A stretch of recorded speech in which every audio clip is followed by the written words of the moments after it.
Hi friends, ಎಲ್ಲರೂ ಹೇಗಿದ್ದೀರಾ? I hope ನೀವು ಚೆನ್ನಾಗಿದ್ದೀರಾ ಅಂತ ತಿಳ್ಕೊಳ್ತೀನಿ. ಥಂಬ್ನೇಲ್ ನೋಡಿ ನಿಮಗೆ ಗೊತ್ತಾಗಿರುತ್ತೆ ವಿಷಯ ಏನು ಅಂತ ಹೇಳಿ. ಇವತ್ತು ಒಂದು 10 ಟಿಪ್ಸನ್ನು ನಾನು ಹೇಳ್ಕೊಡ್ಬೇಕು ಅಂತ ಅಂದ್ಕೊಳ್ತಾ ಇದ್ದೀನಿ ಮನಿ ಸೇವಿಂಗ್ಸ್ ಬಗ್ಗೆ. ಇದು ಮನೇಲಿರೋ ಅಂಥ ಹೆಣ್ಮಕ್ಳು ಮಾತ್ರ ಅಲ್ಲ, ಹೌಸ್ ವೈಫ್ ಮಾತ್ರ ಅಲ್ಲ, ಗಂಡಸರಿಗೂ ಕೂಡ ಅಳವಡಿಸುತ್ತೆ. ಅವರು ಮನ್ಸು ಮಾಡಿದ್ರೆ ಸೇವಿಂಗ್ಸ್ ಮಾಡ್ಬೋದು. ಆದರೆ ಗಂಡು ಮಕ್ಳಿಗಿಂತ ಹೌಸ್ ವೈಫ್ ಕೈಯಲ್ಲಿ ಇರುತ್ತೆ ಅಮೌಂಟ್ ಹೇಗೆ ಸೇವ್ ಮಾಡೋದು ಅಂತ ಹೇಳಿ. ಇದನ್ನು ಯಾರಾದರೂ ಗಂಡಸರು ನೋಡ್ತಾ ಇದ್ರೆ ವಿಡಿಯೋ, ನಿಮ್ಮ ಹೆಂಡತಿಗೆ ಅಥವಾ ನಿಮ್ಮ ಅಕ್ಕ ತಂಗಿಯರೋ ಅಥವಾ ನಿಮ್ಮ ರಿಲೇಟಿವ್ಸ್ ಯಾರಾದರೂ ಇರ್ತಾರಲ್ಲ ಅವ್ರಿಗೆ ಶೇರ್ ಮಾಡಿ. ಅವರು ಕೂಡ ಯಾವ ಥರ ಎಲ್ಲ ನಾವು ಹಣನ ಸೇವ್ ಮಾಡ್ಬೋದು ಅಂತ ತಿಳ್ಕೊಂಡು ಸೇವ್ ಮಾಡ್ತಾರೆ. ಈ 10 ಟಿಪ್ಸ್ ಎಲ್ಲ ಏನಿದೆ ಅದನ್ನು ಕರೆಕ್ಟಾಗಿ ನೀವೇನಾದರೂ ಫಾಲೋ ಮಾಡಿದ್ರಿ ಅಂತ ಅಂದರೆ ಎಷ್ಟೇ ಕಡಿಮೆ ಸಂಬಳ ಬಂದರೂ ಕೂಡ ನೀವು ಮನಿ ಸೇವಿಂಗ್ಸ್ನ ಮಾಡ್ಬೋದು. ಮನಿ ಸೇವಿಂಗ್ಸ್ ಮಾಡೋದು ತುಂಬಾ ಇಂಪಾರ್ಟೆಂಟ್. ಯಾಕೆಂದರೆ ಇವಾಗ ಪ್ರತಿಯೊಂದು ಜಾಸ್ತಿ ರೇಟ್ ಆಗ್ತಾಯಿದೆ. ನಾವು ಎಲ್ಲೋದ್ರೂ ದುಡ್ಡು ಖರ್ಚು ಮಾಡಿದೆ. ದುಡ್ಡು ದುಡಿಯೋದು ಎಷ್ಟು ಕಷ್ಟನೋ ಖರ್ಚು ಮಾಡೋದು ಅಷ್ಟೇ ಈಸಿ ಆಗಿಬಿಟ್ಟಿದೆ. ಇವಾಗ ಒಂದು 100 ರೂಪಾಯಿ ಖರ್ಚು ಮಾಡೋಕ್ಕೆ ನಮಗೇನು ಟೈಮೇ ತೊಗೊಳ್ಳಲ್ಲ. ಅದೇ 100 ರೂಪಾಯಿ ದುಡಿಬೇಕು ಅಂದರೆ ನಾವು 2 to 3 ಅವರ್ಸ್ ಅಂತೂ ಸ್ಪೆಂಡ್ ಮಾಡಲೇಬೇಕು. ಇದು ಕೆಲಸ ಮಾಡೋ ಅಂಥ ಹೆಣ್ಮಕ್ಳಿಗೂ ಅಷ್ಟೇ, ಕೆಲಸ ಮಾಡದೆ ಮನೇಲೇ ಇರೋ ಅಂಥ ಹೌಸ್ ವೈಫ್ಗೂ ಅಷ್ಟೇ ತುಂಬಾ ಯೂಸ್ಫುಲ್ ಆಗಿರುತ್ತೆ ಅಂತ ಅಂದ್ಕೊಳ್ತೀನಿ. ಈ ಒಂದು ಯೂಸ್ಫುಲ್ ವಿಡಿಯೋನ ಸ್ಟಾರ್ಟ್ ಮಾಡೋದಕ್ಕಿಂತ ಮುಂಚೆ ನನ್ನ ಚಾನಲ್ನ ಯಾರಾದರೂ ಫಸ್ಟ್ ಟೈಮ್ ನೋಡ್ತಾ ಇದ್ದರೆ ಸಬ್ಸ್ಕ್ರೈಬ್ ಮಾಡ್ಕೊಳ್ಳಿ. ನಿಮ್ಮ ಲವ್ ಆ್ಯಂಡ್ ಸಪೋರ್ಟ್ ನನಗೆ ತುಂಬಾ ಇಂಪಾರ್ಟೆಂಟ್ ಆಗುತ್ತೆ.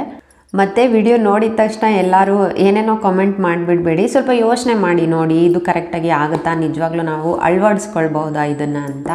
ನಾವು ಅಮೌಂಟ್ ಸೇವಿಂಗ್ಸ್ ಮಾಡಬೇಕು ಅಂತಂದರೆ ಯಾವ್ಯಾವ ಟಿಪ್ಸ್ನ ಫಾಲೋ ಮಾಡಬೇಕು, ಯಾವ ಥರ ನಾವು ಫಾಲೋ ಮಾಡಿದ್ರೆ ಅದರಿಂದ ನಾವು ದುಡ್ಡನ್ನ ಸೇವ್ ಮಾಡ್ಬೋದು ಅನ್ನೋದ್ರ ಬಗ್ಗೆ ತಿಳಿಸ್ಕೊಡ್ತೀನಿ. ಹಂಗಂತ ನೀವು ಊಟ ತಿನ್ನಬೇಡಿ, ಉಪವಾಸ ಇದ್ಬಿಡಿ, ಏನು ಖರ್ಚೇ ಮಾಡಬೇಡಿ ಅಂತ ಎಲ್ಲ ಹೇಳೋಕ್ಕೋಗಲ್ಲ. ಕೆಲವೊಂದನ್ನು ನಾವು ಮಾಡೋದನ್ನೇ ಅತಿಯಾಗಿ ಮಾಡ್ದಿದ್ದಂಗೆ ಸ್ವಲ್ಪ ಲಿಮಿಟಲ್ಲಿ ಇದ್ದರೆ ನಾವು ಎಷ್ಟು ಬೇಕಾದ್ರೂ ಹಣನ ಸೇವಿಂಗ್ ಮಾಡ್ಬೋದು ಅಂತ ನನ್ನ ಅನಿಸಿಕೆ. ಯಾಕೆಂದರೆ ನಾನು ಅದು ಪರ್ಸ್ನಲಾಗಿ ಯೂಸ್ ಮಾಡ್ತೀನಿ, ಅದರಿಂದನೇ ನಾನು ನಿಮಗೆ ಹೇಳ್ಕೊಡ್ತಾ ಇದ್ದೀನಿ. ಯಾಕೆ ಅಂತಂದರೆ ಪ್ರತಿಯೊಂದು ಹೆಣ್ಮಕ್ಳಿಗೂ ಮನೆ ಜವಾಬ್ದಾರಿ ಅನ್ನೋದಿರುತ್ತೆ. ಮನೆ ಜವಾಬ್ದಾರಿ ಜೊತೆಗೆ ಪ್ರತಿಯೊಂದು, ಇವಾಗ ಮಕ್ಕಳು ಸ್ಕೂಲ್ ಫೀಸ್ ಕಟ್ಟ್ರಿ ಅಥವಾ ಟ್ಯೂಷನ್ ಫೀಸ್ ಕಟ್ಟಬೇಕು, ಮನೆಗೇನಾದರೂ ಗ್ರಾಸರೀಸ್ ತರಬೇಕು, ತರಕಾರಿ ತರಬೇಕು, ಹಾಸ್ಪಿಟ್ಲಿಗೆ ಹೋಗಬೇಕು, ಅದು ಇದು ಅಂದರೆ ಎಲ್ಲ ಹೆಣ್ಮಕ್ಳ ಕೈಯಲ್ಲೇ ಇರುತ್ತೆ ಆದಷ್ಟು. ಸೊ ಅವರು ಮನ್ಸು ಮಾಡಿದ್ರೆ ಸೇವ್ ಮಾಡ್ಬೋದು, ಇಷ್ಟು ದುಡ್ಡು ಅಂತ ಸೇವ್ ಮಾಡ್ಬೋದು ಅನ್ನೋದು ನನ್ನ ಅನಿಸಿಕೆ. ಯಾಕೆಂದರೆ ನಾನು ಅದನ್ನೇ ಫಾಲೋ ಮಾಡ್ತೀನಿ, ಅದನ್ನೇ ನಿಮ್ಗೆ ಹೇಳ್ಕೊಟ್ರೆ ನಿಮ್ಗೆ ಯೂಸ್ ಆಗುತ್ತೆ ಅನ್ನೋ ಕಾರಣಕ್ಕೆ ಹೇಳ್ಕೊಡ್ತಾ ಇದ್ದೀನಿ, ಆಯಿತಾ? ಇವಾಗ ತಡ ಮಾಡ್ದಿದ್ದಂಗೆ ವಿಡಿಯೋ ಏನು ಅಂತ ನೋಡ್ಕೊಬಿಡೋಣ. ಮೊದಲನೇದು, ಒಬ್ಬೊಬ್ರಿಗೆ ನೆನಪಿರಲ್ಲ ಅಂದರೆ ಬರೆದಿಟ್ಕೊಳ್ಳಿ. ಮೊದಲನೇದಾಗಿ, ನಾವು ದುಡ್ಡನ್ನು ಉಳಿತಾಯ ಮಾಡಬೇಕು ಅಂದರೆ ಹಣ ಸೇವಿಂಗ್ ಮಾಡಬೇಕು ಅಂತ ಒಂದು ದೃಢ ನಿರ್ಧಾರ ಮಾಡಬೇಕು. ಫಸ್ಟ್ ಆಫ್ ಆಲ್ ನಾವು ಅಂದ್ಕೊಂಡಿದ್ದ ತಕ್ಷಣ ಆಗಿಬಿಡಲ್ಲ ಯಾವುದೂ. ನಾವು ಅದ್ರ ಮೇಲೆ ನಿಂತಿರಬೇಕು. ನಾವು ಅಂದ್ಕೊಂಡಿದ್ದು ಮಾಡಲೇಬೇಕು ಅನ್ನೋದು ನಮ್ಮ ಮನಸ್ಸಲ್ಲಿದ್ದರೆ ನಾವು ಅದನ್ನು ಕಂಟಿನ್ಯೂಸ್ ಆಗಿ ಫಾಲೋ ಮಾಡಬೇಕು. ಕೆಲವೊಬ್ಬೊಬ್ರು ಏನು ಮಾಡ್ತಾರೆ ಅಂತಂದರೆ ಸ್ಟಾರ್ಟಿಂಗಲ್ಲಿ ಅವ್ರಿಗೆ ಎನರ್ಜಿ ಇರುತ್ತೆ, ಹೌದು ಹಿಂಗೆ ಮಾಡ್ಬೋದು ಹಂಗೆ ಮಾಡ್ಬೋದು ಅಂತ. ಬರ್ತಾ ಬರ್ತಾ ಅವರು ಹೋಗತ್ತಾ ಅನ್ನೋ ಥರಕ್ಕೆ ನಡ್ಕೊಳ್ತಾರೆ. ಸೊ ಆ ಥರ ಆಗಬಾರ್ದು. ಗಂಡಸರಾಗಿರ್ಬೋದು, ಹೆಣ್ಮಕ್ಳಾಗಿರ್ಬೋದು, ಹೌಸ್ ವೈಫ್ ಆಗಿರ್ಬೋದು, ಯಾರೇ ಆಗಿರಲಿ, ದುಡ್ಡನ್ನು ಉಳಿತಾಯ ಮಾಡಬೇಕು ಅಂತಂದರೆ ನಾವು ಗಟ್ಟಿಯಾಗಿ ಮನಸ್ಸಲ್ಲಿ ಅಂದ್ಕೋಬೇಕು. ಮೊದಲನೇ ಟಿಪ್ಸೇ ಇದೆ, ನಾನು ದುಡ್ಡನ್ನು ಸೇವ್ ಮಾಡಲೇಬೇಕು ಈ ವರ್ಷದಲ್ಲಿ. ಅಂದರೆ ಈ 2025 ಏನು ಸ್ಟಾರ್ಟ್ ಆಗಿದೆ, 2025 ಎಂಡಲ್ಲಿ ನಾನು ಇಷ್ಟು ದುಡ್ಡನ್ನು ಸೇವಿಂಗ್ ಮಾಡಿ ನಾನು ಈ ಥರ ಏನಾದರೂ ಒಂದು ತೊಗೊಳ್ತೀನಿ, ನನ್ನ ಕೈಲಾಗುತ್ತೆ ಅದು ಅಂತ ಅಂದ್ಕೋಬೇಕು. ಯಾಕೆ ಅಂದರೆ ಆಗುತ್ತೆ ಅಂದ್ಕೊಳ್ಳೋದಕ್ಕಿಂತ ಆದರೆ ಅಂತ ಯಾರು ಬೇಕಾದ್ರೂ ಅಂದ್ಕೊಳ್ಬಹುದು, ಬಟ್ ಆಗುತ್ತೆ ಅಂತ ದೃಢ ನಿರ್ಧಾರ ಮಾಡಿ ನಾವು ಅದನ್ನು ಮಾಡಿದ್ರೆ ಮಾತ್ರನೇ ಅದು ಆಗುತ್ತೆ. ಆದರೆ ಅಂತ ಅಂದ್ಕೊಳ್ಳೋದು ಈಸಿ, ಬಟ್ ಅಷ್ಟು ಈಸಿಯಾಗಿ ಯಾವುದೂ ಆಗಲ್ಲ, ಆಯಿತಾ? ತುಂಬ ಕಷ್ಟ ಇದೆ. ಮೊದಲನೇ ಟಿಪ್ಸ್ ಇದೇನೆ. ಎರಡನೇದಾಗಿ, ನಾವು ಹಣ ಸೇವಿಂಗ್ ಮಾಡಬೇಕು ಅಂತ ಅಂದರೆ ನಮ್ಮ ಹತ್ರ 2 ಅಕೌಂಟ್ ಇರಬೇಕು. ಇದೇನಪ್ಪ 2 ಅಕೌಂಟ್ ಅಂತ ಇದ್ದಾರೆ ಅಂತ ಅಂದ್ಕೋಬೇಡಿ. 2 ಅಕೌಂಟ್ ಅಂತ ಯಾಕೆ ಹೇಳ್ತಿದ್ದೀನಿ ಅಂದರೆ, ಇವಾಗ ಆಲ್ರೆಡಿ ಎಲ್ಲರ ಹತ್ರ ಅಕೌಂಟ್ ಇರುತ್ತೆ, ಇಂಥವ್ರ ಹತ್ರ ಅಕೌಂಟ್ ಇರಲ್ಲ ಅನ್ನೋ ಹಾಗೆ ಇಲ್ಲ. ಭಿಕ್ಷೆ ಬಿಡೋರ ಹತ್ರ ಕೂಡ ಅಕೌಂಟ್ ಇದೆ. ಇವಾಗ ಯಾರ ಹತ್ರ ಅಕೌಂಟ್ ಇದೆಯೋ ಅದು ಒಂದಿದ್ದರೆ, ಒಂದು ವೇಳೆ 2-3 ಇದ್ದರೆ ನೀವು ಅದನ್ನೇ ಬೇಕಾದರೆ ಯಾವ ಥರ ಬೇಕಾದ್ರೂ ನೀವು ಮಾಡ್ಕೊಳ್ಬಹುದು. ಬಟ್ ಒಂದಿದೆ ಅಂತ ಅಂದರೆ ಇನ್ನೊಂದು ಮಾಡಿಸಿ. ಯಾಕೆಂದರೆ ಒಂದಿದ್ದರೆ ಎಲ್ಲರೂ PhonePe, Google pay, Paytm, ATM card ಎಲ್ಲ ಮಾಡಿಸ್ಕೊಂಡಿರ್ತೀರ, ಆಯಿತಾ? ಇದೆಲ್ಲ ಇದ್ದರೆ ನಾವು ಯಾವುದೇ ಕಾರಣಕ್ಕೂ ಸೇವಿಂಗ್ಸ್ ಮಾಡೋಕ್ಕೆ ಆಗಲ್ಲ. ATM ಇದ್ದರೂ, ಫೋನ್ಪೇ, ಗೂಗಲ್ ಪೇ, ಪೇಟಿಎಮ್ ಏನಿದ್ರೂ ನಮ್ಮ ಫೋನಲ್ಲಿ ನಾವು ಯಾವುದೇ ಕಾರಣಕ್ಕೂ ಸೇವಿಂಗ್ ಮಾಡೋಕ್ಕೆ ಸಾಧ್ಯನೇ ಇಲ್ಲ. ಯಾಕೆಂದರೆ ಹೆಣ್ಮಕ್ಳಿಗೆ ಸ್ವಲ್ಪ ಆಸೆ ಜಾಸ್ತಿ, ಗಂಡಸರಿಗೆ ಸ್ವಲ್ಪ ಶೋಕಿ ಜಾಸ್ತಿ. ಏನು ಮಾಡ್ತಾರೆ ಅಂತ ಅಂದ್ಬಿಟ್ರೆ, ಸಾರಿ ಗಂಡಸರೆಲ್ಲ ಬೇಜಾರು ಮಾಡ್ಕೊಬೇಡಿ, ಶೋಕಿ ಜಾಸ್ತಿ ಅಂತ ಇದ್ದಾಳೆ ಅಂತ ಹೇಳಿ ಹೇಳ್ತಿದ್ದೀನಿ ಅಷ್ಟೇ. ಬೇಡದೇ ಇರೋವಂಥ ವಿಷಯಕ್ಕೆಲ್ಲ ದುಡ್ಡು ಖರ್ಚಾಗೋದು. ಇವಾಗ ದುಡ್ಡು ಜಾಸ್ತಿ ಖರ್ಚು ಯಾಕಾಗ್ತಿದೆ ಅಂತ ಅಂದರೆ, ಕೈಯಲ್ಲಿದ್ದಾಗ ಖರ್ಚು ಮಾಡೋಕ್ಕೆ 100 ರೂಪಾಯಿ ನಾವು ಒಬ್ರು ಕೊಡ್ತಿದ್ದೀವಿ ಅಂದರೆ ಅದ್ರಲ್ಲಿ ಚಿಲ್ಲರೆನೇ ಬಂದಿಲ್ಲ ನಮಗೆ ಅಂತ ಅನಿಸಿದ್ರೆ ಹೆಂಗೆ ಫೀಲ್ ಮಾಡ್ತೀವಿ? 100 ರೂಪಾಯಿಗೆ ಇಷ್ಟೇ ನಾವು ಬಂದಿದ್ದು, ಚಿಲ್ಲರೆ ಕೂಡ ಬಂದಿಲ್ಲ, ಈ ಥರ ನಾವೆಲ್ಲರೂ ಅಂದ್ಕೊಳ್ತೀವಿ ಅಲ್ವಾ. ಅದೇ ಫೋನ್ಪೇ ಮಾಡೋವಾಗ ನಾವು 500 ರೂಪಾಯಿ ಫೋನ್ಪೇ ಮಾಡಿದ್ರು, 1000 ರೂಪಾಯಿ ಫೋನ್ಪೇ ಮಾಡಿದ್ರು ಆ ಫೀಲ್ ಬರಲ್ಲ ನಮಗೆ, ನಾವು ಇಷ್ಟು ದುಡ್ಡು ಖರ್ಚು ಮಾಡಿದ್ವಾ ಅಂತ. ಜಸ್ಟ್ ಫೋನ್ಪೇ ಮಾಡ್ತಿರೋದು ಬರ್ತಾ ಇರೋದಷ್ಟೇ. ಕೈಯಲ್ಲಿ ದುಡ್ಡು ಇಟ್ಕೊಂಡು ನಾವು ಖರ್ಚು ಮಾಡೋವಾಗ ನಮಗಾಗೋ ಫೀಲು, ಕೈಯಲ್ಲಿ ದುಡ್ಡಿಲ್ಲದೆ ಜಸ್ಟ್ ಬಟನ್ ಒತ್ತಿ ನಾವು ಮಾಡಿ ಬರೋವಾಗ ಆ ಫೀಲ್ ಇರೋಲ್ಲ. ಆ ದುಡ್ಡನ್ನು ನಾವೇ ದುಡ್ದಿರ್ತೀವಿ, ಈ ದುಡ್ಡನ್ನು ನಾವೇ ದುಡ್ದಿರ್ತೀವಿ. ಬಟ್ ಆದರೆ ಕೈಯಲ್ಲಿ ದುಡ್ಡಿದ್ದಾಗ ನಮಗೆ ಒಂದು ಫೀಲ್ ಇರುತ್ತೆ, ನಮಗೆ ಚೇಂಜ್ ವಾಪಸ್ ಬರಲಿಲ್ಲ, ಇದಕ್ಕೆ ಯಾಕೆ ಇಷ್ಟೊಂದು, ಅದಕ್ಕೆ ಯಾಕೆ ಅಷ್ಟೊಂದು ಅಂತ ಹೇಳಿ. ಅದೇ ಫೋನ್ಪೇ ಮಾಡೋವಾಗ ನಮ್ಗೆ ಆ ಫೀಲ್ ಇರೋಲ್ಲ. ನಾವು ಬಾರ್ಗಿಂಗ್ ಮಾಡಬಹುದು, ಹೆಣ್ಮಕ್ಳು ಬಾರ್ಗಿಂಗ್ ಮಾಡದೆ ಯಾವುದನ್ನು ತಗೊಳ್ಳಲ್ಲ ಈಸಿಯಾಗಿ. ಆದರೂ ಹೇಳ್ತಿದ್ದೀನಿ, ಜಾಸ್ತಿ ಮಾತಾಡಿದೆ. 2 ಅಕೌಂಟ್ ಅಂತ ಯಾಕೆ ಹೇಳಿದೆ ಅಂತಂದರೆ, 2 ಅಕೌಂಟ್ ಬೇಕು ನಮಗೆ. ಒಂದು ಅಕೌಂಟಲ್ಲಿ ATM, PhonePe, Google pay, Paytm ಏನು ಬೇಕಾದ್ರೂ ನಾವು ಇಟ್ಕೊಳ್ಬಹುದು, ಓಕೆನಾ. ಇನ್ನೊಂದು ಅಕೌಂಟು ನೀವು ಮಾಡಿಸಿದ್ರು ಅಥವಾ ಮಾಡಿಸ್ಬೇಕು ಅಂತ ಅಂದ್ಕೊಂಡಿದ್ರು, ಮಾಡಿಸಿದ್ರೆ ಆಲ್ರೆಡಿ ಅದರಲ್ಲಿರೋ ATM ಮತ್ತು ಗೂಗಲ್ ಪೇಗೆ ಎಲ್ಲ ಏನು ನೀವು ಆ್ಯಡ್ ಮಾಡ್ಕೊಂಡಿರ್ತೀರ ಅದನ್ನು ಡಿಲೀಟ್ ಮಾಡಿಬಿಡಿ. ಹಾಗೆ ATM ಇದ್ದರೂ ಕೂಡ ನಿಮ್ಮ ಹತ್ರ ಇಟ್ಕೊಳ್ಳೋಕೆ ಹೋಗಬೇಡಿ, ಅದು ನಮಗೆ ಸಿಗೋದೇ ಬೇಡ ಅನ್ನೋ ಥರಕ್ಕೆ ಎಲ್ಲೋ ಒಂದು ಹತ್ರ ಇಟ್ಬಿಡಿ. ನಿಮ್ಮ ಪರ್ಸಲ್ಲಿ ಇಟ್ಕೊಂಡ್ರು, ವ್ಯಾನಿಟಿ ಬ್ಯಾಗಲ್ಲಿ ಇಟ್ಕೊಂಡ್ರು ಅದು ಖರ್ಚು ಆಗೇ ಆಗುತ್ತೆ. ಅದರಿಂದ ನೀವು ಅಂದರೆ ಇವಾಗ ಬೀರುಲ್ಲಿ ನಾರ್ಮಲಾಗಿ ಏನಾದರೂ ಇಟ್ಟಿರ್ತೀರಲ್ವ ಫೈಲ್ಸು, ಅದೆಲ್ಲ ಅಂಥ ಜಾಗದಲ್ಲಿ ಇಟ್ಬಿಡಿ. ಅದು ಆಧಾರ್ ಕಾರ್ಡು ಎಲ್ಲ ಇಟ್ಟಿರ್ತೀರಲ್ವ ಅಲ್ಲಿ, ಜೋಬಲ್ಲಿ ಪರ್ಸಲ್ಲಿ ಮಾತ್ರ ಇಟ್ಕೋಬೇಡಿ. ಯಾಕೆ ಅಂದರೆ ಈಸಿಯಾಗಿ ದುಡ್ಡು ಖರ್ಚಾಗ್ತಾ ಇರೋದೇ ಫೋನ್ಪೇ ಗೂಗಲ್ ಪೇಯಿಂದನೇ, ಕೈಯಲ್ಲಿ ದುಡ್ಡೇ ಇಲ್ದಂಗೆ ಆಗ್ತಾ ಇರೋದೇ ಫೋನ್ಪೇ ಗೂಗಲ್ ಪೇಯಿಂದನೇ. ಅದರಿಂದ ಇನ್ನು 2 ಅಕೌಂಟ್ ಮಾಡಿಸೋದ್ರಿಂದ ಏನಪ್ಪ ಯೂಸ್ ಇದೆ ಅಂತ ಅಂದರೆ, ನೀವು ಯಾವ ಅಕೌಂಟಲ್ಲಿ ಫೋನ್ಪೇ ಗೂಗಲ್ ಪೇ ATM ಇಟ್ಕೊಳ್ಳದೆ ಇರ್ತೀರ ಆ ಅಕೌಂಟಿಗೆ ನಿಮಗೆ ಎಷ್ಟು ಸಂಬಳ ಬರುತ್ತೆ, ಆ ಸಂಬಳದಲ್ಲಿ ನೀವು ಎಷ್ಟು ಸೇವ್ ಮಾಡಬೇಕು ಅಂದ್ಕೊಂಡಿದ್ದೀರಾ ಆ ಅಮೌಂಟ್ನ ಆ ಅಕೌಂಟ್ಗೆ ಹಾಕ್ಬಿಡಿ, ಆಯಿತಾ. ಆ ಅಕೌಂಟಲ್ಲಿ ಹಾಕಿದ್ರೆ ಒಂದು ಫೋನ್ಪೇ ಇರಲ್ಲ, ಇನ್ನೊಂದು ಗೂಗಲ್ ಪೇ ಇರಲ್ಲ. ಇವಾಗ ಜನಗಳು ಎಷ್ಟು ಸೋಂಬೇರಿ ಅಂತ ಹೇಳ್ತಿದ್ದೀನಿ ಅಂತ ಬೇಜಾರು ಮಾಡ್ಕೊಳಕ್ಕೆ ಹೋಗಬೇಡಿ. ಎಷ್ಟು ಸೋಂಬೇರಿಗಳಾಗಿದ್ದಾರೆ ಅಂದರೆ ATMವರೆಗೂ ಹೋಗಿ ದುಡ್ಡು ತೊಗೊಳೋಕ್ಕೂ ಕೂಡ ಅವ್ರಿಗೆ ಬೇಜಾರು. ಅದರಿಂದ ATMವರೆಗೂ ಕೂಡ ಹೋಗಲ್ಲ, ಫೋನ್ಪೇ ಗೂಗಲ್ ಪೇ ಇರೋ ಜಾಗದಲ್ಲೇ ಮಾಡಿಬಿಡ್ಬೇಕಾರೆ ಕೆಲವೊಂದು ಟೈಮಲ್ಲಿ ದುಡ್ಡಿರಲ್ಲ, ಅಂಥ ಟೈಮಲ್ಲಿ ನಮಗೆ ಹಣದ ಅವಶ್ಯಕತೆ ಇರುತ್ತೆ, ಅಂದರೆ ಕ್ಯಾಶ್ ಅವಶ್ಯಕತೆ ಇರುತ್ತೆ. ನಮ್ಮ ಹತ್ರ ATM ಇದ್ದರೂ ಕೂಡ ATMವರೆಗೂ ಹೋಗಲ್ಲ. ಕೆಲವೊಂದು ಅಂಗಡಿಗಳಲ್ಲಿ ಹಣ ಎಷ್ಟು ಅಮೌಂಟ್ ಹಾಕ್ತೀನಿ ನನಗೆ ಅಮೌಂಟ್ ಕೊಟ್ಬಿಡಿ ಅಂತ ಇಸ್ಕೊಂಡ್ಬಿಡ್ತೀರಾ ಅಲ್ವಾ. ಬಟ್ ಅದು ಕೂಡ ತಪ್ಪುತ್ತೆ. ಆ ಥರ ಒಂದು ಮೈಂಡ್ಸೆಟ್ ಬಂದುಬಿಡುತ್ತೆ ನಮಗೆ, ATMಗೆ ಹೋಗಿ ನಾವು ದುಡ್ಡು ಡ್ರಾ ಮಾಡಬೇಕು ಅಂತ ಕೂಡ ಅನಿಸಲ್ಲ. ಸೊ ATM ಮತ್ತು ಗೂಗಲ್ ಪೇ ಫೋನ್ಪೇ ಇಲ್ಲದೆ ಇರೋವಂಥ ಅಕೌಂಟ್ಗೆ ನೀವು ತಿಂಗಳಿಗೆ ಎಷ್ಟು ಸೇವ್ ಮಾಡಬೇಕು ಅಂತ ಅಂದ್ಕೊಳ್ತಾ ಇದ್ದೀರಾ ಅಷ್ಟು ಅಮೌಂಟ್ನ ಅದಕ್ಕೆ ಹಾಕ್ಬಿಡಿ, ಆಯಿತಾ. ಇಷ್ಟೇ ಸೇವ್ ಮಾಡಬೇಕು ಅಂತ ಕೂಡ ನಾನು ಹೇಳಲ್ಲ. ನಿಮ್ಮ ಒಂದು ಸ್ಯಾಲ್ರಿ ಎಷ್ಟಿದೆ, ತಿಂಗಳಿಗೆ ಎಷ್ಟು ದುಡಿತಾ ಇದ್ದೀರಾ, ಎಷ್ಟು ಖರ್ಚಾಗ್ತಿದೆ, ಅದ್ರ ಮೇಲೆ ನೀವು ಎಷ್ಟು ಉಳಿಸ್ಬೋದು. ಇದು ಫಸ್ಟ್ ಪ್ಲ್ಯಾನಿಂಗ್ ನಿಮ್ಮದು, ದೃಢವಾದ ಒಂದು ನಿರ್ಧಾರ. ಮೊದಲನೇದು, ನಾವು ಎಷ್ಟು ದುಡಿತಾ ಇದ್ದೀವಿ, ಎಷ್ಟು ಖರ್ಚಾಗ್ತಿದೆ, ನಾವು ಎಷ್ಟು ಉಳಿಸ್ಬೇಕು, ಮಂತ್ಲಿ ಎಷ್ಟು ಉಳಿಸ್ಬೇಕು. ಇವಾಗ ಮಂತ್ಲಿ ಉಳಿಸ್ಬೇಕು ಅಂತ ಅಂದರೆ ತಿಂಗಳಿಗೆ ಇಷ್ಟು ಉಳಿಸಿದ್ರೆ ವರ್ಷಕ್ಕೆ ಅಷ್ಟಾಗುತ್ತೆ ಅಲ್ವಾ ಅಂತ ಯೋಚನೆ ಮಾಡಬೇಡಿ. ನೀವು ತಿಂಗಳಿಗೆ ಎಷ್ಟು ಉಳಿಸ್ತಾ ಇದ್ದೀರಾ ಅನ್ನೋದೇ ಇಂಪಾರ್ಟೆಂಟು. ವರ್ಷಕ್ಕೆ 10,000 ಉಳಿಸಿದ್ರು ಕೂಡ ನೀವು 10,000ಕ್ಕೆಲ್ಲ ವರ್ಷ ಎಲ್ಲ ಉಳ್ಸೋಕ್ಕಾಗತ್ತಾ ಅಂತ ಅನ್ಕೋಬೋದು. ಬಟ್ ಆ 10,000 ನಿಮಗೆ ಒಂದು ಟೈಮ್ಗೆ, ಒಂದು ಕಷ್ಟ ಕಾಲಕ್ಕೆ ಯೂಸ್ ಆದಾಗ ನೀವೇ ಅದು ಪ್ರೌಡ್ ಫೀಲ್ ಮಾಡ್ತೀರಾ. ನಾನು ಇವತ್ತಿದು ಖರ್ಚು ಮಾಡಿದ್ದಂಗೆ ತಿಕ್ಕಿದ್ದಕ್ಕೆ ಅಲ್ವಾ ನನಗೆ ಇವತ್ತು ಇದನ್ನು ತೊಗೊಳಕ್ಕಾಗಿದ್ದು, ಅಥವಾ ಈ ಒಂದು ಕಷ್ಟದ ಟೈಮಲ್ಲಿ ನನಗೆ ಯೂಸ್ ಆಗಿದ್ದು ಅಂತ ಅಂದ್ಕೊಳ್ತೀರ ಅಲ್ವಾ. ಸೊ ಅದು ಇಂಪಾರ್ಟೆಂಟ್. ಮೂರನೇ ಕಂಡೀಷನ್ ಏನಂದರೆ, ಅಗತ್ಯ ಇದ್ದರೆ ಮಾತ್ರ ನಾವು ಯಾವುದೇ ಒಂದು ವಸ್ತುನೇ ಆಗಲಿ ತಗೋಬೇಕು. ಇವಾಗ ಅಗತ್ಯ ಇಲ್ಲ ಅಂತ ಅಂದರೂ ನಮ್ಮ ಹೆಣ್ಮಕ್ಳಿಗೆ ಹೆಂಗೆ ಅಂದರೆ, ನಾನು ನನಗೆ ಸೇರಿಸ್ಬಿಟ್ಟು ಹೇಳ್ತೀನಿ, ನಾನು ಬೇರೆಯವ್ರಿಗೆಲ್ಲ ಹೇಳೋಕ್ಕೋಗಲ್ಲ. ಒಬ್ಬರು ಮನೇಲಿ ಏನಾದ್ರು TV ತಂದಿದ್ದಾರೆ, ದೊಡ್ಡ TV. ಇವಾಗ ಆಲ್ರೆಡಿ ನಮ್ಮ ಮನೇಲಿ TV ಇರುತ್ತೆ, ಬಟ್ ಆದರೂ ಬೇರೆಯವ್ರ ಮನೇಲಿ ದೊಡ್ಡ TV ತಂದಿದ್ದಾರೆ. ನಮ್ಮ ಮನೇಲಿ ಫ್ರಿಡ್ಜ್ ಇರುತ್ತೆ, ಬಟ್ ಹಂಗಿದ್ರು ಬೇರೆಯವ್ರ ಮನೇಲಿ ದೊಡ್ಡ TV ತಂದಿದ್ದಾರೆ, ದೊಡ್ಡ ಫ್ರಿಡ್ಜ್ ತಂದಿದ್ದಾರೆ. ಅಥವಾ ನಮ್ಮ ಮನೇಲಿ ಆಲ್ರೆಡಿ ಸೋಫಾ ಇರುತ್ತೆ, ಅಂದರೆ ಒಂದು ಕಬ್ಬಿಣದ್ದು ಯಾವುದೋ ಮೊದಲು ತೊಗೊಂಡಿರ್ತೀವಲ್ಲ ಅದಿರುತ್ತೆ, ಬಟ್ ನನಗೆ ರಿಚ್ ಆಗಿರೋ ಅಂಥ ಸೋಫಾ ಬೇಕು ಅನ್ನೋ ಥರಕ್ಕೆ. ಅದಕ್ಕೆಲ್ಲ ನಿಮಗೆ ಅಮೌಂಟ್ ಹಾಕೋ ಅಂಥ ಅವಶ್ಯಕತೆಯೇ ಇರಲ್ಲ. ದುಡ್ಡು ಬಂದಾಗ ಎಲ್ಲ ಮಾಡಬೇಕು, ಏನು ಮಾಡ್ತಿದ್ದಂಗೆ ಇರ್ರಿ ಅಂತ ನಾನು ಹೇಳ್ತಾ ಇಲ್ಲ. ಅಷ್ಟು ದುಡ್ಡು ಬರ್ತಿದೆ ಅಂದರೆ ತೊಗೊಳ್ಳೋದ್ರೆಲ್ಲ ಏನು ತಪ್ಪಿಲ್ಲ. ಬಟ್ ಆದರೆ ದುಡ್ಡಿಲ್ಲ ನಮ್ಮ ಹತ್ರ, ಅಷ್ಟೊಂದು ಸೇರ್ತಾ ಇಲ್ಲ ಅಂದರೆ ಈ ಥರದ್ದು ಒಂದು ವಿಷಯಗಳಿಗೆ. ಅಂದರೆ ನಮ್ಮ ಮನೇಲಿ ಇದ್ದರೂ ಕೂಡ ಬೇರೆಯವ್ರು ತಂದಿದ್ದಾರೆ ಅಂತ ನಾವು ಖರ್ಚು ಮಾಡೋ ಅವಶ್ಯಕತೆ ಇಲ್ಲ. ನಮಗೆ ದುಡ್ಡೇ ಇಂಪಾರ್ಟೆಂಟು. ದುಡ್ಡಿದ್ರೇ ಜೀವನ ಅಂತ ಯಾರೆಲ್ಲ ಹೇಳ್ತಾರೆ, ದುಡ್ಡಿದ್ರೆ ಜೀವನ, ನಿಜ ಅದು. ಬಟ್ ಆದರೆ ಅದನ್ನು ತೋರಿಸ್ಕೊಳ್ಳೋ ಅವಶ್ಯಕತೆ ಇಲ್ಲ.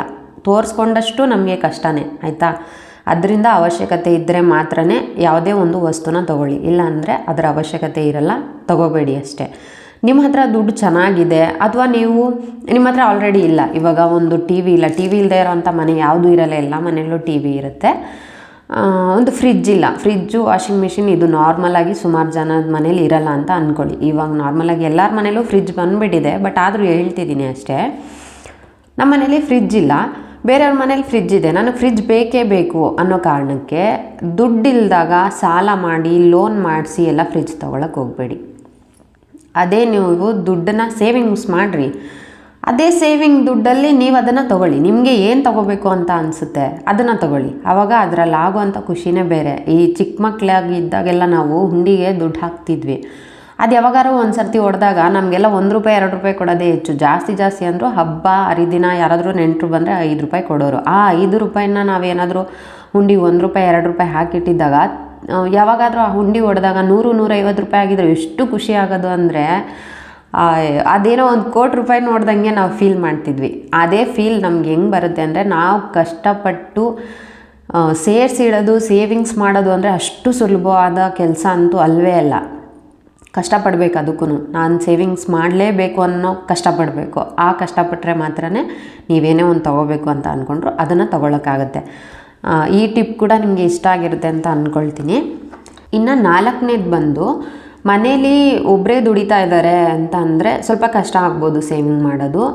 ಇಬ್ಬರು ದುಡಿತಾ ಇದ್ದರೆ ತುಂಬ ಈಸಿ ಆಗುತ್ತೆ ಸೇವ್ ಮಾಡೋದು. ಹೇಗೆ ಅಂತ ನಾನು ಆಮೇಲೆ ಹೇಳ್ತೀನಿ.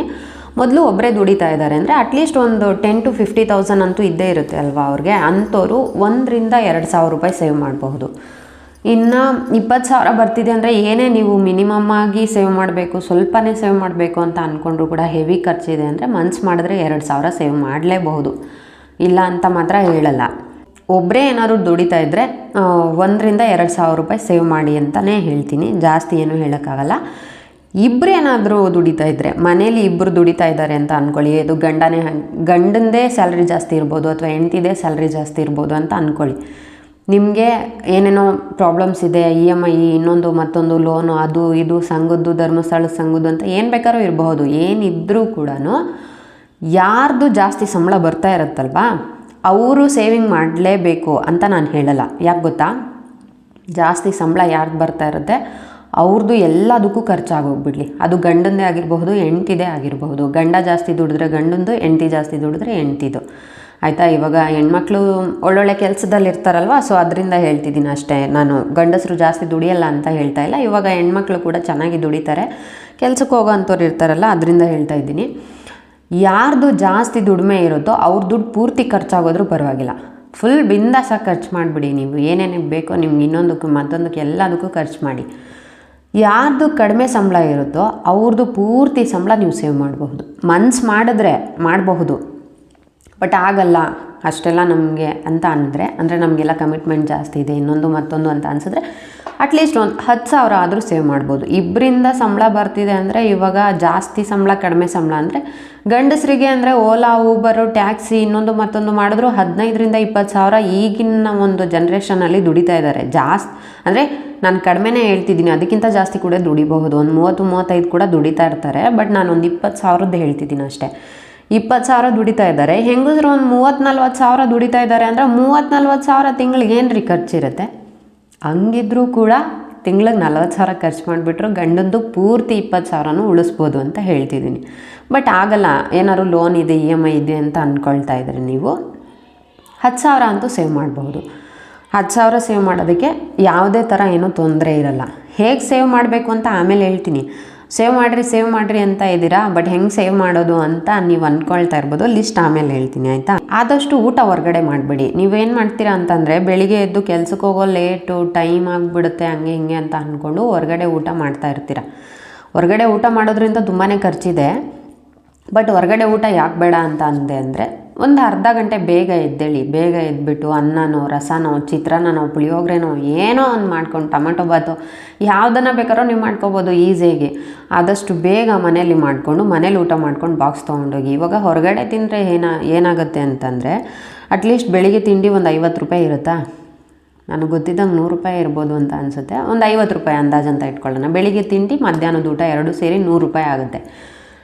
ಅದೇ 100 ರೂಪಾಯಿ ನೀವು ಮನೇಲಿ ಏನಾದರೂ ಅಡುಗೆ ಮಾಡಿದ್ರೆ 100 ರೂಪಾಯಿ ಖರ್ಚಾಗುತ್ತಾ? ಯೋಚನೆ ಮಾಡಿ ನೋಡಿ. 100 ರೂಪಾಯಿ ಖರ್ಚು ಮಾಡಿ ಇಡೀ ಮನೆಯವ್ರು ತಿನ್ಬೋದು. ಮನೆಗೆ ಆಲ್ರೆಡಿ ಐಟಮ್ ಎಲ್ಲ ಇರುತ್ತೆ, ಅದಕ್ಕೆ ತರಕಾರಿ, ಎಣ್ಣೆ, ಮಸಾಲೆ, ಇನ್ನೊಂದು ಮತ್ತೊಂದು ಅಂತ ಎಲ್ಲ ಯೋಚನೆ ಮಾಡಿದ್ರೆ ನೀವು ಅದೇ 100 ರೂಪಾಯಿಗೆ ಮನೇಲಿ 3 ಜನ ಇದ್ದರೆ 3 ಜನನೂ 2 ಟೈಮ್ ಊಟ ಮಾಡ್ಬೋದು. 3 ಜನಕ್ಕೆ 2 ಟೈಮ್ ಊಟ ಅಂದರೆ 6 ಜನದ ಊಟ ಆಯಿತು. 6 ಜನ ತಿನ್ನೋದ ಮೇಲೆ ನೀವು ಒಬ್ಬರೇ 100 ರೂಪಾಯಿ ಖರ್ಚು ಮಾಡಿದ್ಮೇಲೆ ಯೋಚನೆ ಮಾಡಿ ನೋಡಿ, ಆಯಿತಾ? ಅಂದರೆ ನನಗೆ ಸ್ವಲ್ಪ ಇದೇ ನಿಂಗೆ ಅಂದ್ಬಿಟ್ರು ಅಂತ ಎಲ್ಲ ಅಂದ್ಕೊಳಕ್ಕೆ ಹೋಗಬೇಡಿ. ಸ್ವಲ್ಪ ಯೋಚನೆ ಮಾಡಿ ನೋಡಿ. 100 ರೂಪಾಯಿಗೆ ಇವಾಗ 60 ರೂಪಾಯಿಗೆ KG ತರಕಾರಿ ಕೊಡ್ತಾರೆ. ಯಾವುದೇ ಒಂದು ನೀವು ತರಕಾರಿ ಮಾರ್ಕೆಟ್ ಇರುತ್ತಲ್ವ, ಅಲ್ಲಿ ಹೋಗ್ಬಿಟ್ಟು ಮಿಕ್ಸ್ ತರಕಾರಿ 60 ರೂಪಾಯಿ ಕೊಡಿ ಅಂತಂದರೆ ಕೊಡ್ತಾರೆ. 100 ರೂಪಾಯಿ ಕೊಡಿ ಅಂದರೂ ಕೊಡ್ತಾರೆ. 100 ರೂಪಾಯಿ ಕೊಟ್ಟರೆ ನೀವು ವಾರ ಮಾಡ್ಕೋಬಹುದು. ಇವಾಗ 60 ರೂಪಾಯಿಗೆ ಎಲ್ಲ ಮಿಕ್ಸ್ ತರಕಾರಿ ತೊಗೊಂಡ್ರೆ ನಿಮಗೆ 3 ದಿನ ಬರುತ್ತೆ.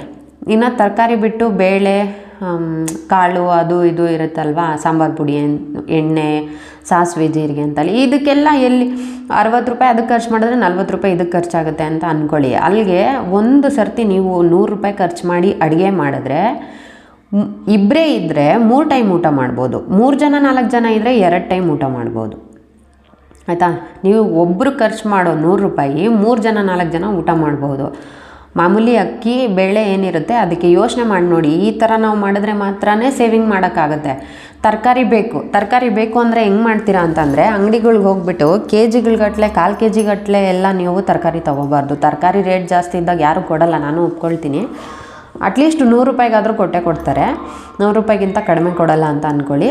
1 KG ಮಿಕ್ಸ್ ತರಕಾರಿ ತೊಗೊಳ್ಳಿ. ಮಿಕ್ಸ್ ತರಕಾರಿ ತೊಗೊಂಡ್ರೆ ಆರಾಮಾಗಿ ನೀವು ಯೂಸ್ ಮಾಡ್ಬೋದು. ನನಗೆ ಗೊತ್ತಿರೋ ಪ್ರಕಾರ ನಾನು ಅದನ್ನೇ ಫಾಲೋ ಮಾಡ್ತೀನಿ. ಆದಷ್ಟು 1 KG ಮಿಕ್ಸ್ ತರಕಾರಿ ತೊಗೊಳ್ಳಿ. ಆವಾಗ ನಿಮಗೆ 3 ದಿನ ಆದರೂ ಬಂದೇ ಬರುತ್ತೆ.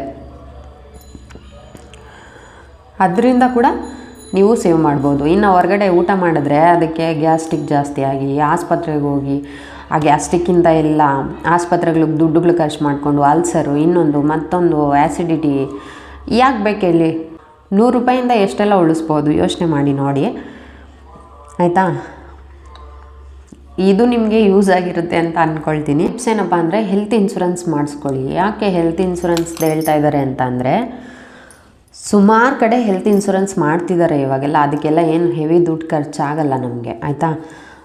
ಹೆಲ್ತ್ ಇನ್ಶೂರೆನ್ಸ್ ಮಾಡಿಸ್ಕೊಂಡ್ರೆ ಹೆಂಗಿರುತ್ತೆ ಅಂತಂದರೆ, ನಾಳೆ ದಿನ ನಮಗೇನಾದ್ರು ಹೆಚ್ಚು ಕಡಿಮೆ ಆದರೆ ಆಗಬಾರ್ದು, ಎಲ್ಲರೂ ಚೆನ್ನಾಗಿರಲಿ. ಒಂದು ವೇಳೆ ಮನೇಲಿ ಫ್ಯಾಮ್ಲಿಗೆ ಯಾರಿಗಾದ್ರೂ ಏನಾದ್ರು ಹುಷಾರಿಲ್ಲ, ಇನ್ನೊಂದು ಮತ್ತೊಂದು ಸಣ್ಣ ಪುಟ್ಟ ಹುಷಾರಿಲ್ಲ ಅಂದರೆ ಜ್ವರ, ನೆಗಡಿ, ಕೆಮ್ಮು ಅಂತಂದರೆ ಯಾರು ಬೇಕಾದರೂ ಏನು ಅಷ್ಟೊಂದು ದುಡ್ಡು ಖರ್ಚಾಗಲ್ಲ ಅಂದ್ಕೊಳ್ಳಿ. ಒಂದು ವೇಳೆ ಏನಾದರೂ ಹೆವಿ ದುಡ್ಡು ಖರ್ಚಾಗೋ ಅಂಥ ಸಂದರ್ಭ ಬಂತು ಅಂತಂದರೆ ಹೆಲ್ತ್ ಇನ್ಶೂರೆನ್ಸ್ ಇದ್ದರೆ ಏನಾಗುತ್ತೆ ಅಂದರೆ, ನಾವು ವರ್ಷಾನುಗಟ್ಟಲೆ ಕಷ್ಟಪಟ್ಟು ದುಡ್ಡು ಇಟ್ಟಿರೋ ಅಂಥ ದುಡ್ಡೆಲ್ಲ ತೊಗೊಂಬಂದು ಇಲ್ಲಿ ಸುರಿಯೋ ಅಂಥ ಅವಶ್ಯಕತೆ ಇರಲ್ಲ. ಹೆಲ್ತ್ ಇನ್ಶೂರೆನ್ಸ್ ಮಾಡಿಸಿದ್ರೆ ಅಟ್ಲೀಸ್ಟು ಒಂದು 2 ಲಕ್ಷದಿಂದ 5 ಲಕ್ಷದವರೆಗೂ ಕೂಡ ಹೆಲ್ತ್ ಇನ್ಶೂರೆನ್ಸ್ ಮಾಡ್ತಿದ್ದಾರೆ ಇವಾಗ. ಅದರಲ್ಲಿ ಒಂದು ಅರ್ಧ ದುಡ್ಡು ಕಡಿಮೆ ಆದರೂ ಕೂಡ ನಮಗೆ ಇನ್ನು ಅರ್ಧ ನಾವು ಕೈಯಿಂದ ಹಾಕ್ಕೋಬೋದು. ಒಂದೇ ಸರ್ತಿ 2 ಲಕ್ಷ 10 ಲಕ್ಷ ಈ ಥರ ದುಡ್ಡು ಹಾಕಬೇಕು ಅಂದರೆ ನಮಗೂ ಮನಸ್ಸಿಗೆ ನೋವಾಗುತ್ತೆ ಅಲ್ವ? ತುಂಬ ಕಷ್ಟಪಟ್ಟಿರ್ತೀವಿ ನಾವು ಆ ದುಡ್ಡನ್ನು ಸೇವಿಂಗ್ ಮಾಡೋದಕ್ಕೋಸ್ಕರ. ಅದರಿಂದ ಆದಷ್ಟು ಹೆಲ್ತ್ ಇನ್ಶೂರೆನ್ಸ್ ಮಾಡ್ಕೊಳ್ಳಿ. ಇದು ನನ್ನ ಪರ್ಸ್ನಲ್ ಅಡ್ವೈಸ್ ಅಂತಲೇ ಅಂದ್ಕೊಳ್ಳಿ. ಒಳ್ಳೆಯದು ಹೆಲ್ತ್ ಇನ್ಶೂರೆನ್ಸ್ ಮಾಡಿಸಿದ್ರೆ ಅಂತ, ಅದಕ್ಕೋಸ್ಕರ ಹೇಳ್ತಿದ್ದೀನಿ ಅಷ್ಟೇ. ಒಂದು ಬುಕ್ ತೊಗೊಳ್ಳಿ. ಒಂದು ಬುಕ್ ತೊಗೊಂಡು ಏನು ಮಾಡ್ತೀರಾ ಅಂತಂದರೆ, ಇದು ನಾರ್ಮಲಾಗಿ ಯಾರೂ ಮಾಡಲ್ಲ, ಬಟ್ ಆದರೆ ಇದು ಮಾಡಬೇಕು, ಇದು ಮಾಡಿದ್ರೇ ಬೆಟರ್ ಅಂತ ನನಗನ್ಸುತ್ತೆ. ಒಂದು ಬುಕ್ ತೊಗೊಂಡು 1 ಮಂತ್ಗೆ ಇದುವರೆಗೂ ನೀವು ಏನೇನು ಖರ್ಚು ಮಾಡ್ತಿದ್ರಿ, ಯಾವುದ್ಯಾವುದಕ್ಕೆ ಖರ್ಚು ಮಾಡ್ತಿದ್ರಿ, ಎಷ್ಟೆಷ್ಟು ಖರ್ಚು ಮಾಡ್ತಿದ್ರಿ, ಎಷ್ಟು ಖರ್ಚು ಬರ್ತಿತ್ತು, ಆಯಿತಾ? ಇದನ್ನು ಒಂದು ಕಡೆ ಕೌಂಟ್ ಮಾಡಿ. ಒಂದು ವೇಳೆ ನೀವು ಮನಸ್ಸು ಮಾಡಿದ್ರೆ ಇದರಲ್ಲಿ ಯಾವ್ಯಾವುದನ್ನು ಖರ್ಚು ಮಾಡ್ದಿದ್ದಂಗೆ ಉಳಿಸ್ಬಹುದು. ಯಾವುದು ನನಗೆ ಅತಿಯಾದ ಖರ್ಚು ಅಂತ ಅನ್ನಿಸ್ತಾ ಇದೆ, ಇದನ್ನು ನಾನು ಯಾಕೆ ಮಾಡಬೇಕು ಅಂತ, ಈ ಖರ್ಚು ನಾನು ಸುಮ್ಮನೆ ಮಾಡ್ತಾಯಿದ್ದೀನ, ಇದು ನನಗೆ ಬೇಕಾಗಿಲ್ಲ ಅಲ್ವಾ ಅಂತ ನಿಮ್ಗೆ ಅನ್ಸಿದ್ರೆ ಅದನ್ನು ಸ್ಕಿಪ್ ಮಾಡ್ಕೊಳ್ಳಿ. ಅದರಿಂದ ಎಷ್ಟು ಉಳಿತಾಯ ಆಗುತ್ತೆ ಅಂತ ನೋಡಿ, ಆಯಿತಾ? ಅದೊಂದು ಟಿಪ್ಪು. ಇದು ಆ್ಯಕ್ಚುಲಿ ಯೂಸ್ ಆಗುತ್ತೆ. ಒಂದು ಸರ್ತಿ ಟ್ರೈ ಮಾಡಿ ನೋಡಿ. ಇದು ತುಂಬ ಬೆಟರ್ ಅಂತಲೇ ನಾನು ಹೇಳ್ತೀನಿ. 1 ತಿಂಗಳದು ನೀವೇನಿದೆ ಬಿಲ್ಲು ಫುಲ್ಲು ಬಾಡಿಗೆ ಮನೆ ಕಟ್ಟೋಂಥವ್ರು ಇರ್ತೀರಲ್ವ, ಅವ್ರಿಗೂ ಕೂಡ ಸೇರಿಸಿ ಹೇಳ್ತಿದ್ದೀನಿ. ಬಾಡಿಗೆದು, ಕರೆಂಟಿಂದು, ನೀರಿಂದು, ಆಮೇಲೆ ಮಕ್ಕಳು ಸ್ಕೂಲಿಂದು, ಟ್ಯೂಷನ್ ಫೀಸು, ನಿಮ್ಮದೇನಾದರೂ ಹೆಲ್ತ್ ಬಗ್ಗೆ ಏನಾದರೂ ಇದ್ದರೆ, ಲೋನ್ ಇದ್ದರೆ, EMI ಇದ್ದರೆ, ಮನೆ ಗ್ರಾಸರೀಸ್ಗೆ ಎಷ್ಟು ಖರ್ಚು ಮಾಡ್ತಾಯಿದ್ದೀರಾ, ಪ್ರತಿಯೊಂದು ಲಿಸ್ಟ್ ಮಾಡಿ ಆಯಿತಾ.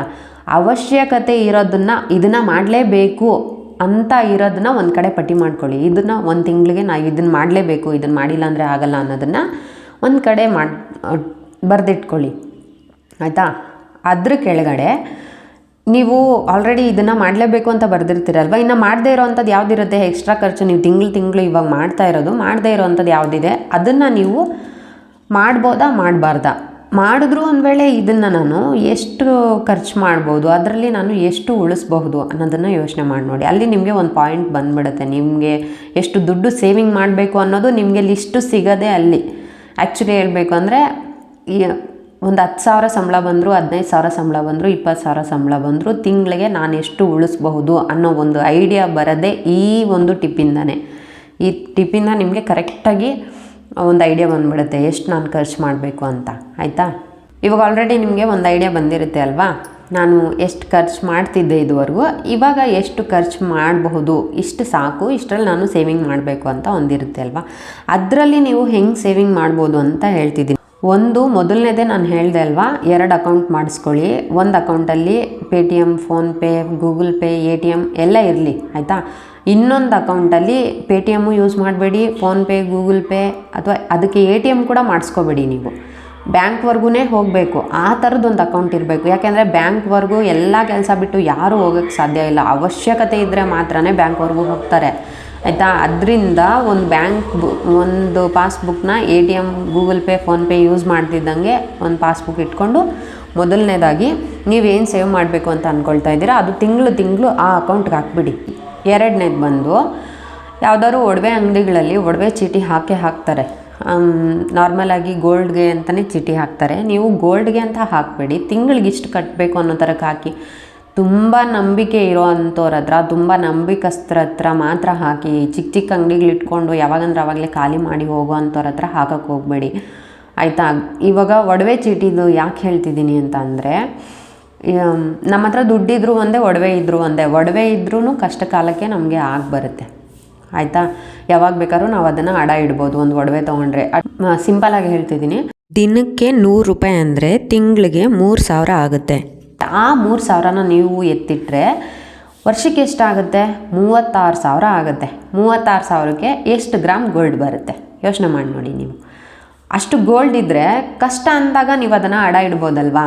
ಇವಾಗ ನನಗೆ ಅದನ್ನು ಕೊಡಿಸು, ಇದನ್ನು ಕೊಡಿಸು, ಕಿವಿ ಓಲೆ ಕೊಡಿಸು, ಕಾಲು ಚೈನ್ ಕೊಡಿಸು ಅಂತೆಲ್ಲ ಕೇಳ್ತಿರ್ತೀರ. ಆದಷ್ಟು ಬೆಳ್ಳಿ ಮೇಲೆ ದುಡ್ಡು ಹಾಕೋದಕ್ಕಿಂತ ಗೋಲ್ಡ್ ಮೇಲೆ ದುಡ್ಡು ಹಾಕಿ.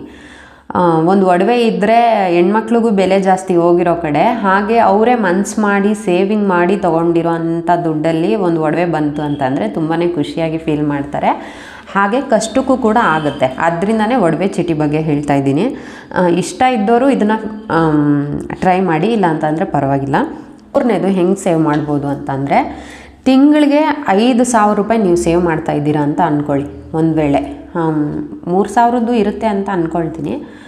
ಇದ್ದರೆ ನೋಡಿ, ನನಗೆ 3,000 ಐಡಿಯಾ ಇಲ್ಲ. 5,000, 10,000, 15,000, 20,000 ಓಕೆ ಗೊತ್ತು. ಅದರಿಂದ ತಿಂಗಳಿಗೆ 5,000 ನೀವೇನಾದರೂ ಸೇವ್ ಮಾಡೋ ಥರಕ್ಕೆ ಆಗಿಬಿಟ್ರಿ ಅಂದರೆ ಎಲ್ಲಾದರೂ ಚೀಟಿ ಹಾಕ್ಕೊಳ್ಳಿ. ಚೀಟಿ ನನಗೆ ಗೊತ್ತಿದ್ದಂಗೆ ಬೆಸ್ಟ್ ಅಂತಲೇ ಹೇಳ್ತೀನಿ.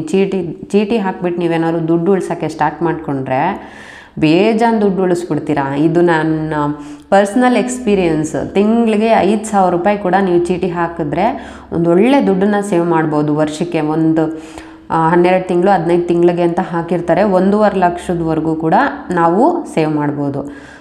5,000 6,000 ಉಳಿಸಿದ್ರೇ ವರ್ಷಕ್ಕೆ 1 ಲಕ್ಷದವರೆಗೂ ನಾವು ದುಡ್ಡು ನೋಡ್ತೀವಿ. 1 ಲಕ್ಷದವರೆಗೂ ನಾವು ಇವಾಗ 5,000 ಎತ್ತಿಟ್ಟು ನಾವು ತೊಗೊಳ್ತೀವ ಅಂದರೆ ಅದು ಆಗದೇ ಇರೋವಂಥ ಕೆಲಸ. ಸೊ ಅದರಿಂದ ಒಂದು 5-6 ಸಾವಿರ ನೀವು ತಿಂಗಳಿಗೆ ಉಳಿಸಿದ್ರೆ ವರ್ಷಕ್ಕೇ 1 ಲಕ್ಷದವರೆಗೂ ಕೂಡ ನಿಮಗೆ ದುಡ್ಡು ಬರುತ್ತೆ. ನಾನೇ ಪರ್ಸ್ನಲಾಗಿ ಒಂದು ಚೀಟಿ ಹಾಕಿದ್ದೀನಿ. 1,30,000 ಏನೋ ಬರುತ್ತೆ. ಅದು 1 ವರ್ಷದ್ದೇ. ಅದು 1,30,000 ಒಂದು 15 ತಿಂಗಳೇನೋ ಬರುತ್ತೆ. ಅದಕ್ಕೆ ನಾನು ಕಟ್ತಾ ಇರೋದು 6,000. ಚೀಟಿ ಬಗ್ಗೆ ಯಾರಿಗಾದ್ರೂ ಎಕ್ಸ್ಪೀರಿಯೆನ್ಸ್ ಏನಾದರೂ ಇದ್ದರೆ, ಚೀಟಿ ಬಗ್ಗೆ ಏನಾದರೂ ಗೊತ್ತಿರೋ ಅಂಥವ್ರು ಇರ್ತೀರಲ್ವ, ಅವರು ತಿಂಗಳಿಗೆ ಏನಾದರೂ ಒಂದು 5,000 6,000 ಉಳ್ಸೋಕ್ಕೆ ನಿಮ್ಮ ಕೈಲಿ ಆಗ್ತಾಯಿದೆ ಅಂದರೆ ಚೀಟಿ ಹಾಕ್ಕೊಳ್ಳಿ, ಬೆಟರ್ ಅಂತ ಹೇಳ್ತೀನಿ. ಯಾಕೆಂದರೆ ಇದು ನನ್ನ ಪರ್ಸ್ನಲ್ ಎಕ್ಸ್ಪೀರಿಯೆನ್ಸು. ಚೀಟಿ ಹಾಕ್ಕೊಂಡ್ರೆ ಅಂತೂ ಸಿಕ್ಕಾಪಟ್ಟೆ ಒಳ್ಳೆಯದು. ಹಂಗಂತ ಯಾರ್ಯಾರ ಹತ್ರನೂ ಹಾಕಬೇಡಿ, ತುಂಬ ನಂಬಿಕೆ ಇರೋರ ಹತ್ರ ಹಾಕಿ. ಎಷ್ಟೋ ಜನ ಚೀಟಿಗಳಿಗೆ ಎತ್ಕೊಂಡು ಕೂಡ ಹೋಗ್ಬಿಡ್ತಾರೆ. ಸೊ ಅದರಿಂದ ಹೇಳ್ತಿದ್ದೀನಿ, ನಂಬಿಕೆ ಇರೋರ ಹತ್ರ ಚೀಟಿ ಹಾಕ್ಕೊಳ್ಳಿ. ಯಾಕೆಂದರೆ ಚೀಟಿ ಅಂದರೆ ಹೆಂಗೆ ಅಂದರೆ, ಕಟ್ಟಿದ್ರೆ ಕಟ್ಬೋದು, ಬಿಟ್ಟರೆ ಬಿಡ್ಬೋದು ಅನ್ನೋ ಥರಕ್ಕಲ್ಲ ಅದು. ಇವಾಗ ಅಕೌಂಟ್ಗೂ ಕೂಡ ದುಡ್ಡು ಹಾಕಿ ಅಂತ ನಾನು ಹೇಳ್ತಿದ್ದೀನಿ, ಬಟ್ ಆದರೆ ಅದು ನಮ್ಗೆ ಇಷ್ಟ ಇದ್ದರೆ ಮಾತ್ರನೇ ನಾವು ಹಾಕ್ತೀವಿ. ನಾವು ಅಷ್ಟು ಒಂದು ಹಾಕಲೇಬೇಕು ಅಂತ ದೃಢ ನಿರ್ಧಾರ ಮಾಡ್ಕೊಂಡಿದ್ರೆ ಮಾತ್ರನೇ ಹಾಕ್ತೀವಿ. ಆದರೆ ತಿಂಗಳು ಯಾರೂ ಹಾಕಲ್ಲ. ಅದ್ರ ಬದಲು ಒಡವೆ ಚೀಟಿ ಹಾಕಿ, ಅದು ತಿಂಗಳು ಕಟ್ಟಲೇಬೇಕು. ಎರಡನೇದು ನಾರ್ಮಲ್ ಚೀಟಿ ಬರುತ್ತೆ ಅಲ್ವಾ, ಚೀಟಿ ಬಗ್ಗೆ ಯಾರಿಗಾದ್ರೂ ಎಕ್ಸ್ಪೀರಿಯೆನ್ಸ್ ಇರೋ ಅಂಥವ್ರು ಇದ್ದರೆ, ಅದ್ರ ಬಗ್ಗೆ ಗೊತ್ತಿರೋರು ಯಾರಾದರೂ ಇದ್ದರೆ ಚೀಟಿ ಹಾಕ್ಕೊಳ್ಳಿ. ಚೀಟಿ ಹಾಕ್ಕೊಂಡ್ರೆ ಬೆಟರ್ ಅಂತಲೇ ಹೇಳ್ತೀನಿ. ಯಾಕೆಂದರೆ ವರ್ಷಕ್ಕೇ ಒಂದು ಒಳ್ಳೆ ದುಡ್ಡನ್ನ ನಾವು ಅದರಿಂದ ತೊಗೊಳ್ಬಹುದು. ಇದು ನನ್ನ ಪರ್ಸ್ನಲ್ ಎಕ್ಸ್ಪೀರಿಯೆನ್ಸ್. ಯಾಕೆಂದರೆ ನಾನು ಚೀಟಿಯಿಂದನೇ ಸುಮಾರಷ್ಟು ಒಡವೆ ತೊಗೊಂಡಿದ್ದೀನಿ, ಅದಕ್ಕೋಸ್ಕರ ಹೇಳ್ತಾ ಇದ್ದೀನಿ. ಚೀಟಿ ಹಾಕ್ಕೊಳ್ಳಿ. ಈ ಥರ ನೀವು ಒಂದು ದುಡ್ಡನ್ನು ಸೇವಿಂಗ್ ಮಾಡಬಹುದು. ತುಂಬ ಜನಕ್ಕೆ ತಿಂಗಳಿಗೆ 1,000 ಕೂಡ ಉಳಿತಾ ಇರಲ್ಲ. ಅಂಥವ್ರು ನಾವು 1,000ಕ್ಕೆಲ್ಲ ಚೀಟಿ ಹಾಕೋಕ್ಕಾಗುತ್ತಾ ಅಂದರೆ ಒಡವೆ ಚೀಟಿ ಹಾಕ್ಬೋದು. 1,000ಕ್ಕೂ ಕೂಡ ನೀವು ಒಡವೆ ಚೀಟಿ ಹಾಕ್ಬೋದು. ಒಂದು ವೇಳೆ ನಿಮಗೇನಾದರೂ ಬೇಡ ಅಂತ ಅನಿಸಿದ್ರೆ ಅಟ್ಲೀಸ್ಟ್ ಒಂದು ಹುಂಡಿ ಮೇಂಟೈನ್ ಮಾಡಿ. ಹುಂಡಿ ಮೇಂಟೈನ್ ಮಾಡಿದ್ರೆ ನಿಮಗೆ ದುಡ್ಡು ಸೇವಿಂಗ್ ಆಗುತ್ತೆ. ಹುಂಡಿ ಅಂತ ಅಂದರೆ ನೀವು ಲಾಕ್ ತೆಗಿಯೋವಂಥ ಹುಂಡಿ ಆ ಥರ ಎಲ್ಲ ತೊಗೊಳಕ್ಕೆ ಹೋಗ್ಬಿಡಿ. ಮಾಮೂಲಿ ಮಣ್ಣಿಂದ ಹುಂಡಿ ಬರುತ್ತೆ ಅಲ್ವಾ, ಅದನ್ನು ತೊಗೊಳ್ಳಿ. ಯಾವುದೇ ಕಾರಣಕ್ಕೂ ಯಾವಾಗಂದ್ರೆ ಆವಾಗಲೇ ಅದನ್ನು ಒಡೆಯೋಕ್ಕೆ ಹೋಗಬೇಡಿ. ಏನಾದರೂ ಒಂದು ಒಡವೆ ತೊಗೋಬೇಕು ಅಂತ ನೀವು ಅಂದ್ಕೊಂಡಿರ್ತೀರ ಅಂದ್ಕೊಳ್ಳಿ, ನಾನು ಈ ಹುಂಡಿ ತುಂಬಿದ ಮೇಲೆ ಈ ಒಡವೆ ತೊಗೊತೀನಿ ಅಂತ ಹೇಳಿಬಿಟ್ಟು, ಅಥವಾ ಮಕ್ಳಿಗೇನಾದರೂ 1 ವರ್ಷದ ಒಳಗಡೆ ಸ್ಕೂಲ್ ಫೀಸ್ ಕಟ್ಟಬೇಕು, ಇನ್ನೊಂದು ಮತ್ತೊಂದು ಆ ಥರ ಎಲ್ಲ ಪ್ಲ್ಯಾನಿಂಗ್ ಇರುತ್ತೆ ಅಲ್ವಾ ಕೆಲವೊಬ್ಬರು. ತುಂಬ ಮಿಡಲ್ ಕ್ಲಾಸ್ ಫ್ಯಾಮಿಲಿ ಅವರೆಲ್ಲನೂ ವರ್ಷದನ್ನೇ ಯೋಚನೆ ಮಾಡ್ತಾರೆ, ವರ್ಷಕ್ಕೆ ಎಷ್ಟು ಬಂದರೆ ಎಷ್ಟು ಉಳಿಸಿದ್ರೆ ಅಂತ. ಅಂಥವರೆಲ್ಲ ಒಂದು ಹುಂಡಿ ಪ್ಲ್ಯಾನ್ ಮಾಡಿಕೊಂಡ್ರೆ ಬೆಟರ್ ಅಂತಲೇ ಹೇಳ್ತೀನಿ.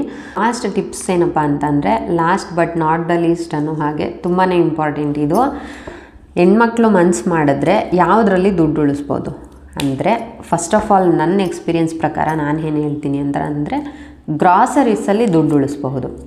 ಇದು ಇಂಪಾರ್ಟೆಂಟ್, ತುಂಬಾ ಇಂಪಾರ್ಟೆಂಟ್ ಇದು. ಗ್ರಾಸರೀಸಲ್ಲೇ ಹೆಣ್ಮಕ್ಳಿಗೆ ದುಡ್ಡು ಉಳಿತಾಯ ಆಗೋದು, ಇನ್ಯಾವುದೇ ವಿಷಯದಲ್ಲಿ ದುಡ್ಡು ಉಳಿತಾಯ ಆಗಲ್ಲ. ಇನ್ನೊಂದು ಬಟ್ಟೆಗಳ ವಿಷಯದಲ್ಲಿ ನಾವು ಅನಾವಶ್ಯಕವಾಗಿ ಬಟ್ಟೆಗಳು ತೊಗೊಳ್ತೀವಿ ಸುಮಾರು ಸರ್ತಿ. ನಾನು ಸುಮಾರು ಜನನೂ ಕೂಡ ನೋಡಿದ್ದೀನಿ, ಅದರಿಂದ ಹೇಳ್ತಿದ್ದೀನಿ. ನಮ್ಗೆ ಅವಶ್ಯಕತೆ ಇಲ್ಲ ಅಂತ ಅಂದರೂ ಕೂಡ ನಾವು ಯಾಕೆ ಬಟ್ಟೆ ತೊಗೋಬೇಕು? ಹಬ್ಬ ಬರುತ್ತಾ ತೊಗೊಳ್ಳಿ, ಬರ್ತ್ಡೇ ಬರುತ್ತಾ ತೊಗೊಳ್ಳಿ, ಏನಾದರೂ ಫಂಕ್ಷನ್ ಇರುತ್ತಾ ತೊಗೊಳ್ಳಿ, ತಪ್ಪಿಲ್ಲ. ನಾನೇನು ಬಟ್ಟೆನೇ ತೊಗೋಬೇಡಿ ಅಂತ ಹೇಳ್ತಾ ಇಲ್ಲ. ನಿಮ್ಗೆ ಯಾವ ಥರ ಬೇಕೋ ಆ ಥರ, ಹಬ್ಬ, ಏನಾದರೂ ಫಂಕ್ಷನ್ ಅಥವಾ ಯಾವುದಾದ್ರು ಬರ್ಡೇ ಆ ಥರ ಎಲ್ಲ ಏನಾದರೂ ಇದ್ದಾಗ ತೊಗೊಳ್ಳಿ, ತಪ್ಪೇನೂ ಇಲ್ಲ. ಹಂಗಂತ ಹೇಳ್ಬಿಟ್ಟು ಸುಮ್ಮನೆ ನೋಡಿದ್ದೆಲ್ಲ ಇದನ್ನು ಆರ್ಡ್ರ್ ಮಾಡ್ಕೊಂಡು ಅದನ್ನು ಆರ್ಡ್ರ್ ಮಾಡಿಕೊಂಡು, ಮತ್ತು ಅವರು ಆ ಸೀರೆ ತೊಗೊಂಡಿದ್ದಾರೆ ನಾನು ತೊಗೋಬೇಕು, ಇವ್ರು ಈ ಬಟ್ಟೆ ತೊಗೊಂಡಿದ್ದಾರೆ ನಾನು ತೊಗೋಬೇಕು, ಅವ್ರು ಆ ಟಾಪ್ ತೊಗೊಂಡಿದ್ದಾರೆ ನಾನು ಅದೇ ಥರ ತೊಗೋಬೇಕು ಅಂತ ಯಾಕೆ ಈ ಥರ ಎಲ್ಲ ಖರ್ಚು ಮಾಡಬಾರ್ದು. ಹೆಣ್ಮಕ್ಳು ಮನ್ಸು ಮಾಡಿದ್ರೆ ದುಡ್ಡು ಉಳಿತಾಯ ಆಗೋದೇ ಇಲ್ಲಿ. ಒಂದು ಅವಶ್ಯಕತೆ ಇಲ್ಲ ಅಂತ ಅಂದರೂ ಬಟ್ಟೆಗಳ ಮೇಲೆ ಯಾವುದೇ ಕಾರಣಕ್ಕೂ ದುಡ್ಡನ್ನು ಸ್ಪೆಂಡ್ ಮಾಡಬೇಡಿ. ಹತ್ರ ಅಷ್ಟೊಂದು ಬಟ್ಟೆನೇ ಇರಲ್ಲ. ಸುಮ್ಮನೆ ಹೆಣ್ಮಕ್ಳು ಏನು ಮಾಡ್ತೀರಾ ಅಂತ ಅಂದರೆ, ಅವ್ರು ತೊಗೊಂಡಿದ್ದಾರೆ ಅಂತ ಸೀರೆ ತೊಗೊಬಿಡೋದು, ಇವ್ರು ತೊಗೊಂಡಿದ್ದಾರೆ ಅಂತ ಟಾಪ್ ತೊಗೊಬಿಡೋದು. ಈ ಟಾಪ್ಗೆ ಇದೇ ಥರ ಚಪ್ಪಲಿ ಬೇಕು, ಇದೇ ಥರ ಕ್ಲಿಪ್ ಬೇಕು, ಇದೇ ಥರ ಬ್ರೇಸ್ಲೆಟ್ ಬೇಕು. ಇವಾಗೆಲ್ಲ ಬಳೆಗಳ್ದು ಹೋಗ್ಬಿಡ್ತು ಬಿಡಿ ಕಾಲ. ಅದರಿಂದ ಇದೇ ಥರದ್ದು ಬ್ರೇಸ್ಲೆಟ್ ಬೇಕು, ಇನ್ನೊಂದು ಮತ್ತೊಂದು ಅಂತ ಖರ್ಚು ಮಾಡ್ತಾ ಇರ್ತೀರ. ಅನಾವಶ್ಯಕವಾಗಿ ಆ ಥರ ಖರ್ಚು ಮಾಡಬೇಡಿ. ಎರಡನೇದಾಗಿ ಗ್ರಾಸರೀಸಲ್ಲಿ ನೀವು ದುಡ್ಡನ್ನು ಚೆನ್ನಾಗಿ ಸೇವ್ ಮಾಡ್ಬೋದು. ಗ್ರಾಸರೀಸ್ ಇವಾಗ ತಿಂಗಳಿಗೆ ನಿಮ್ಗೆ ಎಷ್ಟು ಬೇಕಾಗುತ್ತೆ ಅಷ್ಟನ್ನು ಮಾತ್ರ ತೊಗೊಳ್ಳಿ. ಅದಕ್ಕಿಂತ ಹೆಚ್ಚಿಗೆ ತೊಗೊಂಡು ಡಬ್ಬದಲ್ಲಿ ಕೂಡಿಡೋದ್ರಿಂದ ಸುಮ್ಮನೆ ಹುಳ ಬೀಳುತ್ತೆ ಅಷ್ಟೇ. ಹುಳ ಬಿದ್ದರೂ ನಾವು ಬಿಸಾಕಬೇಕು ತಾನೇ, ಅದರ ಅವಶ್ಯಕತೆ ನಮಗಿಲ್ಲ. ನಮಗೆ ತಿಂಗಳಿಗೆ ಎಷ್ಟು ಬೇಕೋ ಅಷ್ಟು ಮಾತ್ರನೇ ನಾವು ತೊಗೋಬೇಕು. ಅದಕ್ಕಿಂತ ಹೆಚ್ಚಿಗೆ ಸುಮ್ಮನೆ ತೊಗೊಳ್ಳೋ ಅಂಥ ಅವಶ್ಯಕತೆ ಇರಲ್ಲ. ಸಿಂಪಲಾಗಿ ಹೇಳ್ಬಿಡ್ತೀನಿ ಏನೇನು ಟಿಪ್ಸ್ನ ಫಾಲೋ ಮಾಡಬೇಕು ಅಂತ. ಮೊದಲನೇದಾಗಿ ನಾವು ಹಣ ಉಳಿತಾಯ ಮಾಡಬೇಕು, ಸೇವಿಂಗ್ ಮಾಡಬೇಕು ಅನ್ನೋದನ್ನು ದೃಢ ನಿರ್ಧಾರ ಮಾಡಲೇಬೇಕು. ನಾವು ಸ್ಟ್ರಾಂಗಾಗಿ ಯಾವಾಗ ಅಂದ್ಕೊಳ್ತೀವೋ ಆವಾಗಲೇ ಮಾಡೋಕ್ಕೆ ಸಾಧ್ಯ. ನಾವು ಸುಮ್ಮನೆ ಅಂದ್ಕೊಂಡಿದ್ದ ತಕ್ಷಣ ಎಲ್ಲ ದುಡ್ಡು ಸೇವಿಂಗ್ ಆಗೋದೇ ಇಲ್ಲ ಯಾವುದೇ ಕಾರಣಕ್ಕೂ. ನಾವು ಅದ್ರ ಮೇಲೆ ನಿಂತ್ಕೋಬೇಕು, ಆ ಮಾತಿನ ಮೇಲೆ, ಆವಾಗಲೇ ಅದು ಸೇವ್ ಆಗೋದು. ಎರಡನೇದಾಗಿ 2 ಅಕೌಂಟ್ ಮಾಡಿಸ್ಕೊಳ್ಳಿ ಅಂತ ಹೇಳಿದೆ. ಮೊದಲನೇ ಅಕೌಂಟಲ್ಲಿ ಫೋನ್ಪೇ ಗೂಗಲ್ ಪೇ ಇರಲಿ. ಎರಡನೇ ಅಕೌಂಟ್ ಏನಾದರೂ ಇದ್ದರೆ ಅದರಲ್ಲಿ ATM ಕೂಡ ಬಳಸೋಕ್ಕೆ ಹೋಗಬೇಡಿ. ಯಾಕೆ ಅಂದರೆ ಯಾವುದೇ ಕಾರಣಕ್ಕೂ ಯಾರೂ ಬ್ಯಾಂಕ್ವರೆಗೂ ಹೋಗಿ ದುಡ್ಡು ತೊಗೊಬರಲ್ಲ. ATM ಇದ್ದರೂ ಕೂಡ ಈಸಿಯಾಗಿ ಯೂಸ್ ಮಾಡ್ತೀರಾ. ಬಟ್ ಬ್ಯಾಂಕ್ವರೆಗೂ ಹೋಗೋದು ಸ್ವಲ್ಪ ಕಷ್ಟ ಆಗುತ್ತೆ. ಏನಾದ್ರು ಅವಶ್ಯಕತೆ ಜಾಸ್ತಿ ಇದ್ದರೆ ಮಾತ್ರ ಬ್ಯಾಂಕ್ವರೆಗೂ ಹೋಗ್ತೀರಾ ಅಷ್ಟೇ. ಅದರಿಂದ ಬ್ಯಾಂಕಲ್ಲಿ ATM ಮತ್ತು ಫೋನ್ಪೇ, ಗೂಗಲ್ ಪೇ ಏನೂ ಇಲ್ದಂಗೆ ನೋಡ್ಕೊಳ್ಳಿ. ಆದಷ್ಟು ಬ್ಯಾಂಕಿಗೆ ಟ್ರಾನ್ಸ್ಫರ್ ಮಾಡಿಬಿಡೋ ಥರ ಇಟ್ಕೊಳ್ಳಿ. ಜಾಯಿಂಟ್ ಅಕೌಂಟ್ ಎಲ್ಲ ಮಾಡ್ಕೊಂಡಿರ್ತೀರಲ್ವ, ಆ ಥರ ಎಲ್ಲ ಮಾಡ್ಕೊಳ್ಳೋಕೆ ಹೋಗಬೇಡಿ. ಮೂರನೇದಾಗಿ, ಅಗತ್ಯ ಇದ್ದರೆ ಮಾತ್ರ ಯಾವುದೇ ಒಂದು ದುಬಾರಿ ವಸ್ತುಗೆ ನಾವು ದುಡ್ಡು ಹಾಕಬೇಕು. ಅಗತ್ಯ ಇಲ್ಲ ಅಂತಂದರೆ ನಮ್ಗೆ ಅದರ ಅವಶ್ಯಕತೆ ಇಲ್ಲ, ಯಾರೋ ತೊಗೊಂಡ್ರು ಅಂತ ನಾವು ತೊಗೊಳ್ಳೋ ಅಂಥ ಅವಶ್ಯಕತೆ ಇಲ್ಲ. ನಮ್ಮ ಹತ್ರ ದುಡ್ಡಿದೆಯಾ ಅಂಥ ದಿನ ಬಂದಾಗ ನಾವು ತೊಗೊಳ್ಳೋಣ, ಏನು ಬೇಕಾದ್ರೂ ತೊಗೊಳ್ಳೋಣ, ಆಯಿತಾ. ಕಷ್ಟದ ಟೈಮಲ್ಲಿ ಅದರ ಅವಶ್ಯಕತೆ ಇಲ್ಲ ಅಂತ ಅಂದ್ಕೊಳ್ತೀನಿ. ಸೊ ಮೂರನೇದು. ನಾಲ್ಕನೇದು, ಹೊರಗಡೆ ಊಟ ಮಾಡಬೇಡಿ ಅಂತ ಹೇಳಿದೆ. ಹೊರಗಡೆ ಊಟ ಮಾಡಿದ್ರೆ ಸುಮ್ಮನೆ ವಿನಾಕಾರಣ ಖರ್ಚಾಗ್ತಾ ಇರುತ್ತೆ. ಹೊರಗಡೆ ಊಟ ಮಾಡೋ ದುಡ್ಡಲ್ಲಿ ನಾವು ಮನೇಲೇ ಬೇಕಾದರೂ ಬೇಗ ಎದ್ದು ಅಡುಗೆ ಮಾಡಿಕೊಂಡ್ರೆ ಅದು ಕೂಡ ನಾವು ಉಳಿಸ್ಕೊಳ್ಬಹುದು. ಐದನೇದಾಗಿ, ಹೆಲ್ತ್ ಇನ್ಶೂರೆನ್ಸ್ ಮಾಡಿಸ್ಕೊಳ್ಳಿ ಅಂತ. ಅಂದರೆ ಹಾಸ್ಪಿಟ್ಲಿಗೆ ತುಂಬ ದುಡ್ಡು ಖರ್ಚಾಗ್ತಾ ಇರುತ್ತೆ. ಹಂಗಂತ ನೆಗಡಿ ಕೆಮ್ಮಿಗೆಲ್ಲ ಯಾರೂ ಹಾಸ್ಪಿಟ್ಲ್ವರೆಗೂ ಹೋಗ್ಬಾರ್ದು ಅನ್ನೋ ಥರಕ್ಕಲ್ಲ. ಏನಾದರೂ ಹೆವಿ ಜಾಸ್ತಿ ಹುಷಾರಿಲ್ಲ ಅಂತ ಅಂದರೆ ಯಾಕೆ ನಾವು ಲಕ್ಷಾನುಗಟ್ಟಲೆ ದುಡ್ಡು ಇಕ್ಬೇಕು. ಗೌರ್ಮೆಂಟ್ ಕಡೆಯಿಂದ ನಮ್ಮ ಹತ್ರ ಪ್ರತಿಯೊಂದು ವಿಷಯದಲ್ಲೂ ದುಡ್ಡು ಕಟ್ಟಿಸ್ಕೊತಾರೆ ಅವರು, ಬಟ್ ನಮಗೆ ಕೊಡಲ್ಲ ಅಷ್ಟೇ. ಅದರಿಂದ ಅವ್ರು ಏನು ಒಂದು ಫೆಸಿಲಿಟೀಸ್ ಮಾಡಿದ್ದಾರೆ ಅದನ್ನು ನೀವು ಯೂಸ್ ಮಾಡ್ಕೊಳ್ಳಿ. ನಮ್ಗೆ ಅದು ಹಕ್ಕಿದೆ ನಾವು ಯೂಸ್ ಮಾಡ್ಕೊಳ್ಳೋಕ್ಕೆ. ಒಂದು 2 ಲಕ್ಷ 5 ಲಕ್ಷದವರೆಗೂ ನಮಗೇನಾದರೂ ತೊಂದರೆ ಆಗುತ್ತೆ ಅನ್ನೋ ಹಾಗಿದ್ರೆ, ಅಷ್ಟು ಖರ್ಚು ಬರುತ್ತೆ ಅನ್ನೋ ಹಾಗಿದ್ರೆ ಹೆಲ್ತ್ ಇನ್ಶೂರೆನ್ಸ್ ಇದ್ದರೆ ಬೆಟರ್. ಇದಕ್ಕೇನು ಜಾಸ್ತಿ ದುಡ್ಡು ಖರ್ಚಾಗಲ್ಲ, ಅದರಿಂದ ಹೆಲ್ತ್ ಇನ್ಶೂರೆನ್ಸ್ ಮಾಡಿಸ್ಕೊಳ್ಳಿ ಅಂತ ಅಂದೆ ಅಷ್ಟೇ. ಬೇರೆಯವ್ರನ್ನ ನೋಡಿ ಬಟ್ಟೆಗಳು, ಸುಮ್ಮನೆ ಚಪ್ಪಲಿಗಳು ಅವು ಇವು ಎಲ್ಲ ಏನೂ ತೊಗೊಳಕ್ಕೆ ಹೋಗಬೇಡಿ. ಆ ಥರ ತೊಗೊಂಡ್ರು ಕೂಡ ಹೆವಿ ಖರ್ಚಾಗುತ್ತೆ, ಅದರ ಅವಶ್ಯಕತೆ ನಮಗಿರಲ್ಲ. ಒಂದು ಹಬ್ಬ ಹರಿದಿನ ಫಂಕ್ಷನ್ ಅಂತ ಎಲ್ಲ ಬಂದರೆ ತೊಗೊಳ್ಳಿ, ತಪ್ಪಿಲ್ಲ. ಹಬ್ಬಕ್ಕೆ, ಬರ್ತಡೇಗೆ, ಫಂಕ್ಷನ್ಗೆಲ್ಲ ಬೇಕೇ ಬೇಕು. ಹಂಗಂತ ನಾವೇನು ಇಲ್ದಂಗೆ ಹೋಗೋಕ್ಕಾಗಲ್ಲ. ನಮಗೆ ಇವಾಗ ನಾವು ಮನೇಲಿ ಗಂಜಿ ಕುಡಿದ್ರೂ ಕೂಡ ನಾವು ಹೆಂಗಿರ್ತೀವಿ ಅದನ್ನು ನೋಡಿ ಜನ ಬೆಲೆ ಕೊಡ್ತಾರೆ ನಮಗೆ. ನಾವು ಎಷ್ಟೇ ಒಳ್ಳೆಯವರಾಗಿದ್ರೂ ಕೂಡ ಒಳ್ಳೆ ಮನುಷ್ಯಂಗೆ, ಒಳ್ಳೆ ಮನಸ್ಸಿರೋರಿಗೆ ಯಾವುದೇ ಕಾರಣಕ್ಕೂ ಬೆಲೆ ಇರಲ್ಲ. ಮನೆ ಸ್ಥಿತಿ ಚೆನ್ನಾಗಿರಬೇಕು, ಮನಸ್ಥಿತಿ ಪರಿಸ್ಥಿತಿ ಹೆಂಗಿದ್ರು ಕೂಡ ಮನಸ್ಥಿತಿ ಚೆನ್ನಾಗಿರಬೇಕು ಅಂತ ಅಂತಾರೆ ದೊಡ್ಡವರೆಲ್ಲ. ಅಂದರೆ ನಾವು ಹಾಕ್ಕೊಂಡಿರೋ ಒಡವೆ, ನಾವು ಹಾಕ್ಕೊಂಡಿರೋ ಬಟ್ಟೆನ ನೋಡೇ ನಮಗೆ ಸುಮಾರು ಕಡೆ ಬೆಲೆ ಕೊಡ್ತಾರೆ. ಅದು ಸುಮಾರು ಹತ್ರ ನನಗೆ ಎಕ್ಸ್ಪೀರಿಯೆನ್ಸ್ ಆಗಿದೆ, ಅದರಿಂದ ಹೇಳ್ತಿದ್ದೀನಿ. ಆದಷ್ಟು ಅವಶ್ಯಕತೆ ಇದ್ದರೆ ಬಟ್ಟೆ ಅವೆಲ್ಲ ತೊಗೊಳ್ಳಿ. ಇಬ್ಬರದ್ದೇನಾದ್ರು ಸಂಬಳ ಬರ್ತಾ ಇದೆ ಅಂದರೆ, ಯಾರ್ದು ಜಾಸ್ತಿ ಸಂಬಳ ಬರ್ತಾ ಇದೆಯೋ ಅವರು ಪೂರ್ತಿ ದುಡ್ಡು ಖರ್ಚು ಮಾಡ್ಕೊಳ್ಳಿ. ಯಾರ್ದು ಕಡಿಮೆ ಬರ್ತಾ ಇದೆಯೋ ಆದಷ್ಟು ಅವ್ರದ್ದು ಸೇವಿಂಗ್ ಮಾಡೋಕ್ಕೆ ನೀವು ಟ್ರೈ ಮಾಡಿ, ಆಯಿತಾ. ಇದು ಗಂಡ ಹೆಂಡತಿ ಇಬ್ಬರು ಕೂತ್ಕೊಂಡು ಮಾತಾಡೋ ಅಂಥ ವಿಷಯ. ಆದಷ್ಟು ಗಂಡ ಹೆಂಡತಿ ಯಾರಾದರೂ ಇದ್ದರೆ, ಅಥವಾ ಪೇರೆಂಟ್ಸ್ ದುಡಿತಾ ಇದ್ದಾರೆ, ಮಕ್ಕಳಾದವ್ರು ಯಾರಾದರೂ ನೋಡ್ತಾ ಇದ್ದೀರಾ, ಇದು ನಿಮ್ಗೆ ಅರ್ಥ ಆಗ್ತಾ ಇದೆ ಅಂದರೆ ನೀವು ಬಿಡಿಸಿ ಹೇಳಿ ಅವ್ರಿಗೆ, ಆಯಿತಾ. ಈ ಥರ ಎಲ್ಲ ಸೇವಿಂಗ್ ಮಾಡ್ಬೋದು ಅಂತ ಹೇಳಿ. ಒಡವೆ ಚೀಟಿ ಬಗ್ಗೆ ಹೇಳಿದೆ. ಒಡವೆ ಚೀಟಿ ಹಾಕ್ಕೊಳ್ಳಿ. ಒಡವೆ ಚೀಟಿ ಹಾಕ್ಕೊಂಡ್ರು ಕೂಡ ಒಳ್ಳೆ ದುಡ್ಡನ್ನು ಉಳಿಸ್ಬೋದು. ಹಾಗೆ ನಾರ್ಮಲ್ ಚೀಟಿ, ಯಾವ್ದಾದ್ರು ಚೀಟಿ ಬಗ್ಗೆ ನಿಮಗೆ ಎಕ್ಸ್ಪೀರಿಯೆನ್ಸ್ ಇದೆ ಅಂತಂದರೆ, ತಿಂಗಳಿಗೆ 5,000ವರೆಗೂ ನೀವು ಸೇವ್ ಮಾಡ್ತಾ ಇದ್ದೀರಾ ಅಂತ ಅಂದರೆ ವರ್ಷಕ್ಕೆ ₹1,00,000ವರೆಗೂ ಕೂಡ ನೀವು ಸೇವ್ ಮಾಡ್ಕೊಳ್ಬಹುದು. ಇದು ನನ್ನ ಪರ್ಸ್ನಲ್ ಎಕ್ಸ್ಪೀರಿಯೆನ್ಸ್ ಆಗಿರೋದ್ರಿಂದ ಹೇಳ್ತಾ ಇದ್ದೀನಿ. 5,000 6,000 ತಿಂಗಳಿಗೆ ಎತ್ತಿಡ್ತಾ ಇದ್ದೀರಾ ಅಂತ ಅಂದರೆ ಆರಾಮಾಗಿ ಚೀಟಿ ಹಾಕ್ಕೊಳ್ಳಿ. ಒಳ್ಳೆ ನಂಬಿಕಸ್ತ್ರ ಹತ್ರ ಹಾಕ್ಕೊಳ್ಳಿ, ಎಲ್ಲರ ಹತ್ರ ಹಾಕೋಕ್ಕೆ ಹೋಗಬೇಡಿ. ಇನ್ನು ಕೊನೆಯದಾಗಿ, ಹೆಣ್ಮಕ್ಳು ಗ್ರಾಸರೀಸಲ್ಲಿ ದುಡ್ಡು ಚೆನ್ನಾಗಿ ಉಳಿಸ್ಬಹುದು. ಗ್ರಾಸರೀಸ್ ಮನೆಗೆ ಏನೇನು ತರ್ತೀರ ತಿಂಗಳಿಗೆ, ಇವಾಗೆಲ್ಲ ಡಿಮಾರ್ಟ್ಗೆ ಹೋಗ್ಬಿಟ್ಟು ಡಿಮಾರ್ಟಲ್ಲಿ ಕಡಿಮೆ ರೇಟ್ ಇರುತ್ತೆ, ಆ ಮಾರ್ಟಲ್ಲಿ ಕಡಿಮೆ ರೇಟ್ ಇರುತ್ತೆ, ಹಂಗೆ ಹಿಂಗೆ ಅಂತ ಎಲ್ಲ ಹೇಳಿ 2,000 3,000 ಬಿಲ್ ಹಾಕಿಸ್ಕೊಂಡು ಬರ್ತಾ ಇರ್ತೀರ. ಅದರ ಅವಶ್ಯಕತೆ ಎಲ್ಲ ಏನು ಇರಲ್ಲ ಅಂತ ನನಗೆ ಅನಿಸುತ್ತೆ. ಯಾಕೆಂದರೆ ನಮ್ಗೆ ಅವಶ್ಯಕತೆ ಏನಿದೆ ಅಂತ ನಮಗೆ ಗೊತ್ತು, ತಿಂಗಳಿಗೆ ಎಷ್ಟು ಖರ್ಚಾಗುತ್ತೆ ಅಂತ ಕೂಡ ನಮಗೆ ಗೊತ್ತಿರುತ್ತೆ. ನಮ್ಗೆ ಅಷ್ಟೇ ಸಾಕು. ಸುಮ್ಮನೆ ತಂದು ಡಬ್ಬಗಳಿಗೆ ತುಂಬಿಟ್ಕೊಂಡ್ಬಿಟ್ಟು ಅದು ಹುಳ ಬಿದ್ದು ವೇಸ್ಟ್ ಆಗೋದ್ರ ಬದಲು ಅವಶ್ಯಕತೆ ಏನಿದೆ ಅದನ್ನು ತೊಗೊಂಡು ತಿನ್ನಿ, ಬೇಡ ಅಂತ ನಾನೇನು ಹೇಳಲ್ಲ. ಹೊರಗಡೆ ಊಟ ಮಾಡಬೇಡಿ ಅಂತ ಅಂದೆ ಅಂದರೆ, ಹೊರಗಡೆ ಊಟ ಮಾಡಲೇಬೇಡಿ ಅಂತ ಅಲ್ಲ, ಕ್ರೇವಿಂಗ್ಸ್ ಅನ್ನೋದು ಎಂಥವ್ರಿಗೂ ಇದ್ದೇ ಇರುತ್ತೆ ಅಲ್ವಾ. ಸೊ ಅಂಥ ಟೈಮಲ್ಲಿ ಏನು ಬೇಕಾದ್ರೂ ತಿನ್ನಿ, ಬಟ್ ಕಡಿಮೆ ಖರ್ಚಾಗುವಂಥ ತಿನ್ನಿ. ಡೈಲಿ ಹೋಟ್ಲಲ್ಲಿ ಹೋಗಿ ತಿಂಡಿ ಊಟ ಮಾತ್ರ ತಿನ್ನೋಕೆ ಹೋಗ್ಬೇಡಿ, ಅದರಿಂದ ಹೆವಿ ದುಡ್ಡು ಖರ್ಚಾಗುತ್ತೆ. ಆ ಖರ್ಚಾಗುವಂಥ ದುಡ್ಡಲ್ಲೇ ನೀವು ಮನೇನ ಆರಾಮಾಗಿ ಮೇಂಟೈನ್ ಮಾಡ್ಬೋದು ಅನ್ನೋದು ನನ್ನ ಅನಿಸಿಕೆ. ಐ ಹೋಪ್ ಇವತ್ತಿನ ವಿಡಿಯೋ ನಿಮಗೆ ಇಷ್ಟ ಆಗಿರುತ್ತೆ, ಹೆಲ್ಪ್ಫುಲ್ ಆಗಿರುತ್ತೆ, ಯೂಸ್ಫುಲ್ ಆಗಿರುತ್ತೆ ಅಂತ ಅಂದ್ಕೊಳ್ತೀನಿ. ಇಷ್ಟ ಆಗಿದ್ದರೆ ಮರೀದೇ ಒಂದು ಲೈಕ್ ಮಾಡಿ, ಕಮೆಂಟ್ ಮಾಡಿ, ಶೇರ್ ಮಾಡಿ. ಇದೇ ಥರ ಒಳ್ಳೊಳ್ಳೆ ವೀಡಿಯೋಸ್ಗೋಸ್ಕರ ನನ್ನ ಚಾನಲ್ನ ಮರೀದೇ ಸಬ್ಸ್ಕ್ರೈಬ್ ಮಾಡ್ಕೊಳ್ಳಿ, ಆಯಿತಾ. ಒಂದು ಒಳ್ಳೆ ಕಂಟೆಂಟ್ ಜೊತೆ, ಹಾಗೆ ಒಂದು ಒಳ್ಳೆ ವೀಡಿಯೋ ಜೊತೆ ಮತ್ತೆ ಸಿಗ್ತೀನಿ. ಅಲ್ಲಿವರೆಗೂ thanks for watching. Bye bye.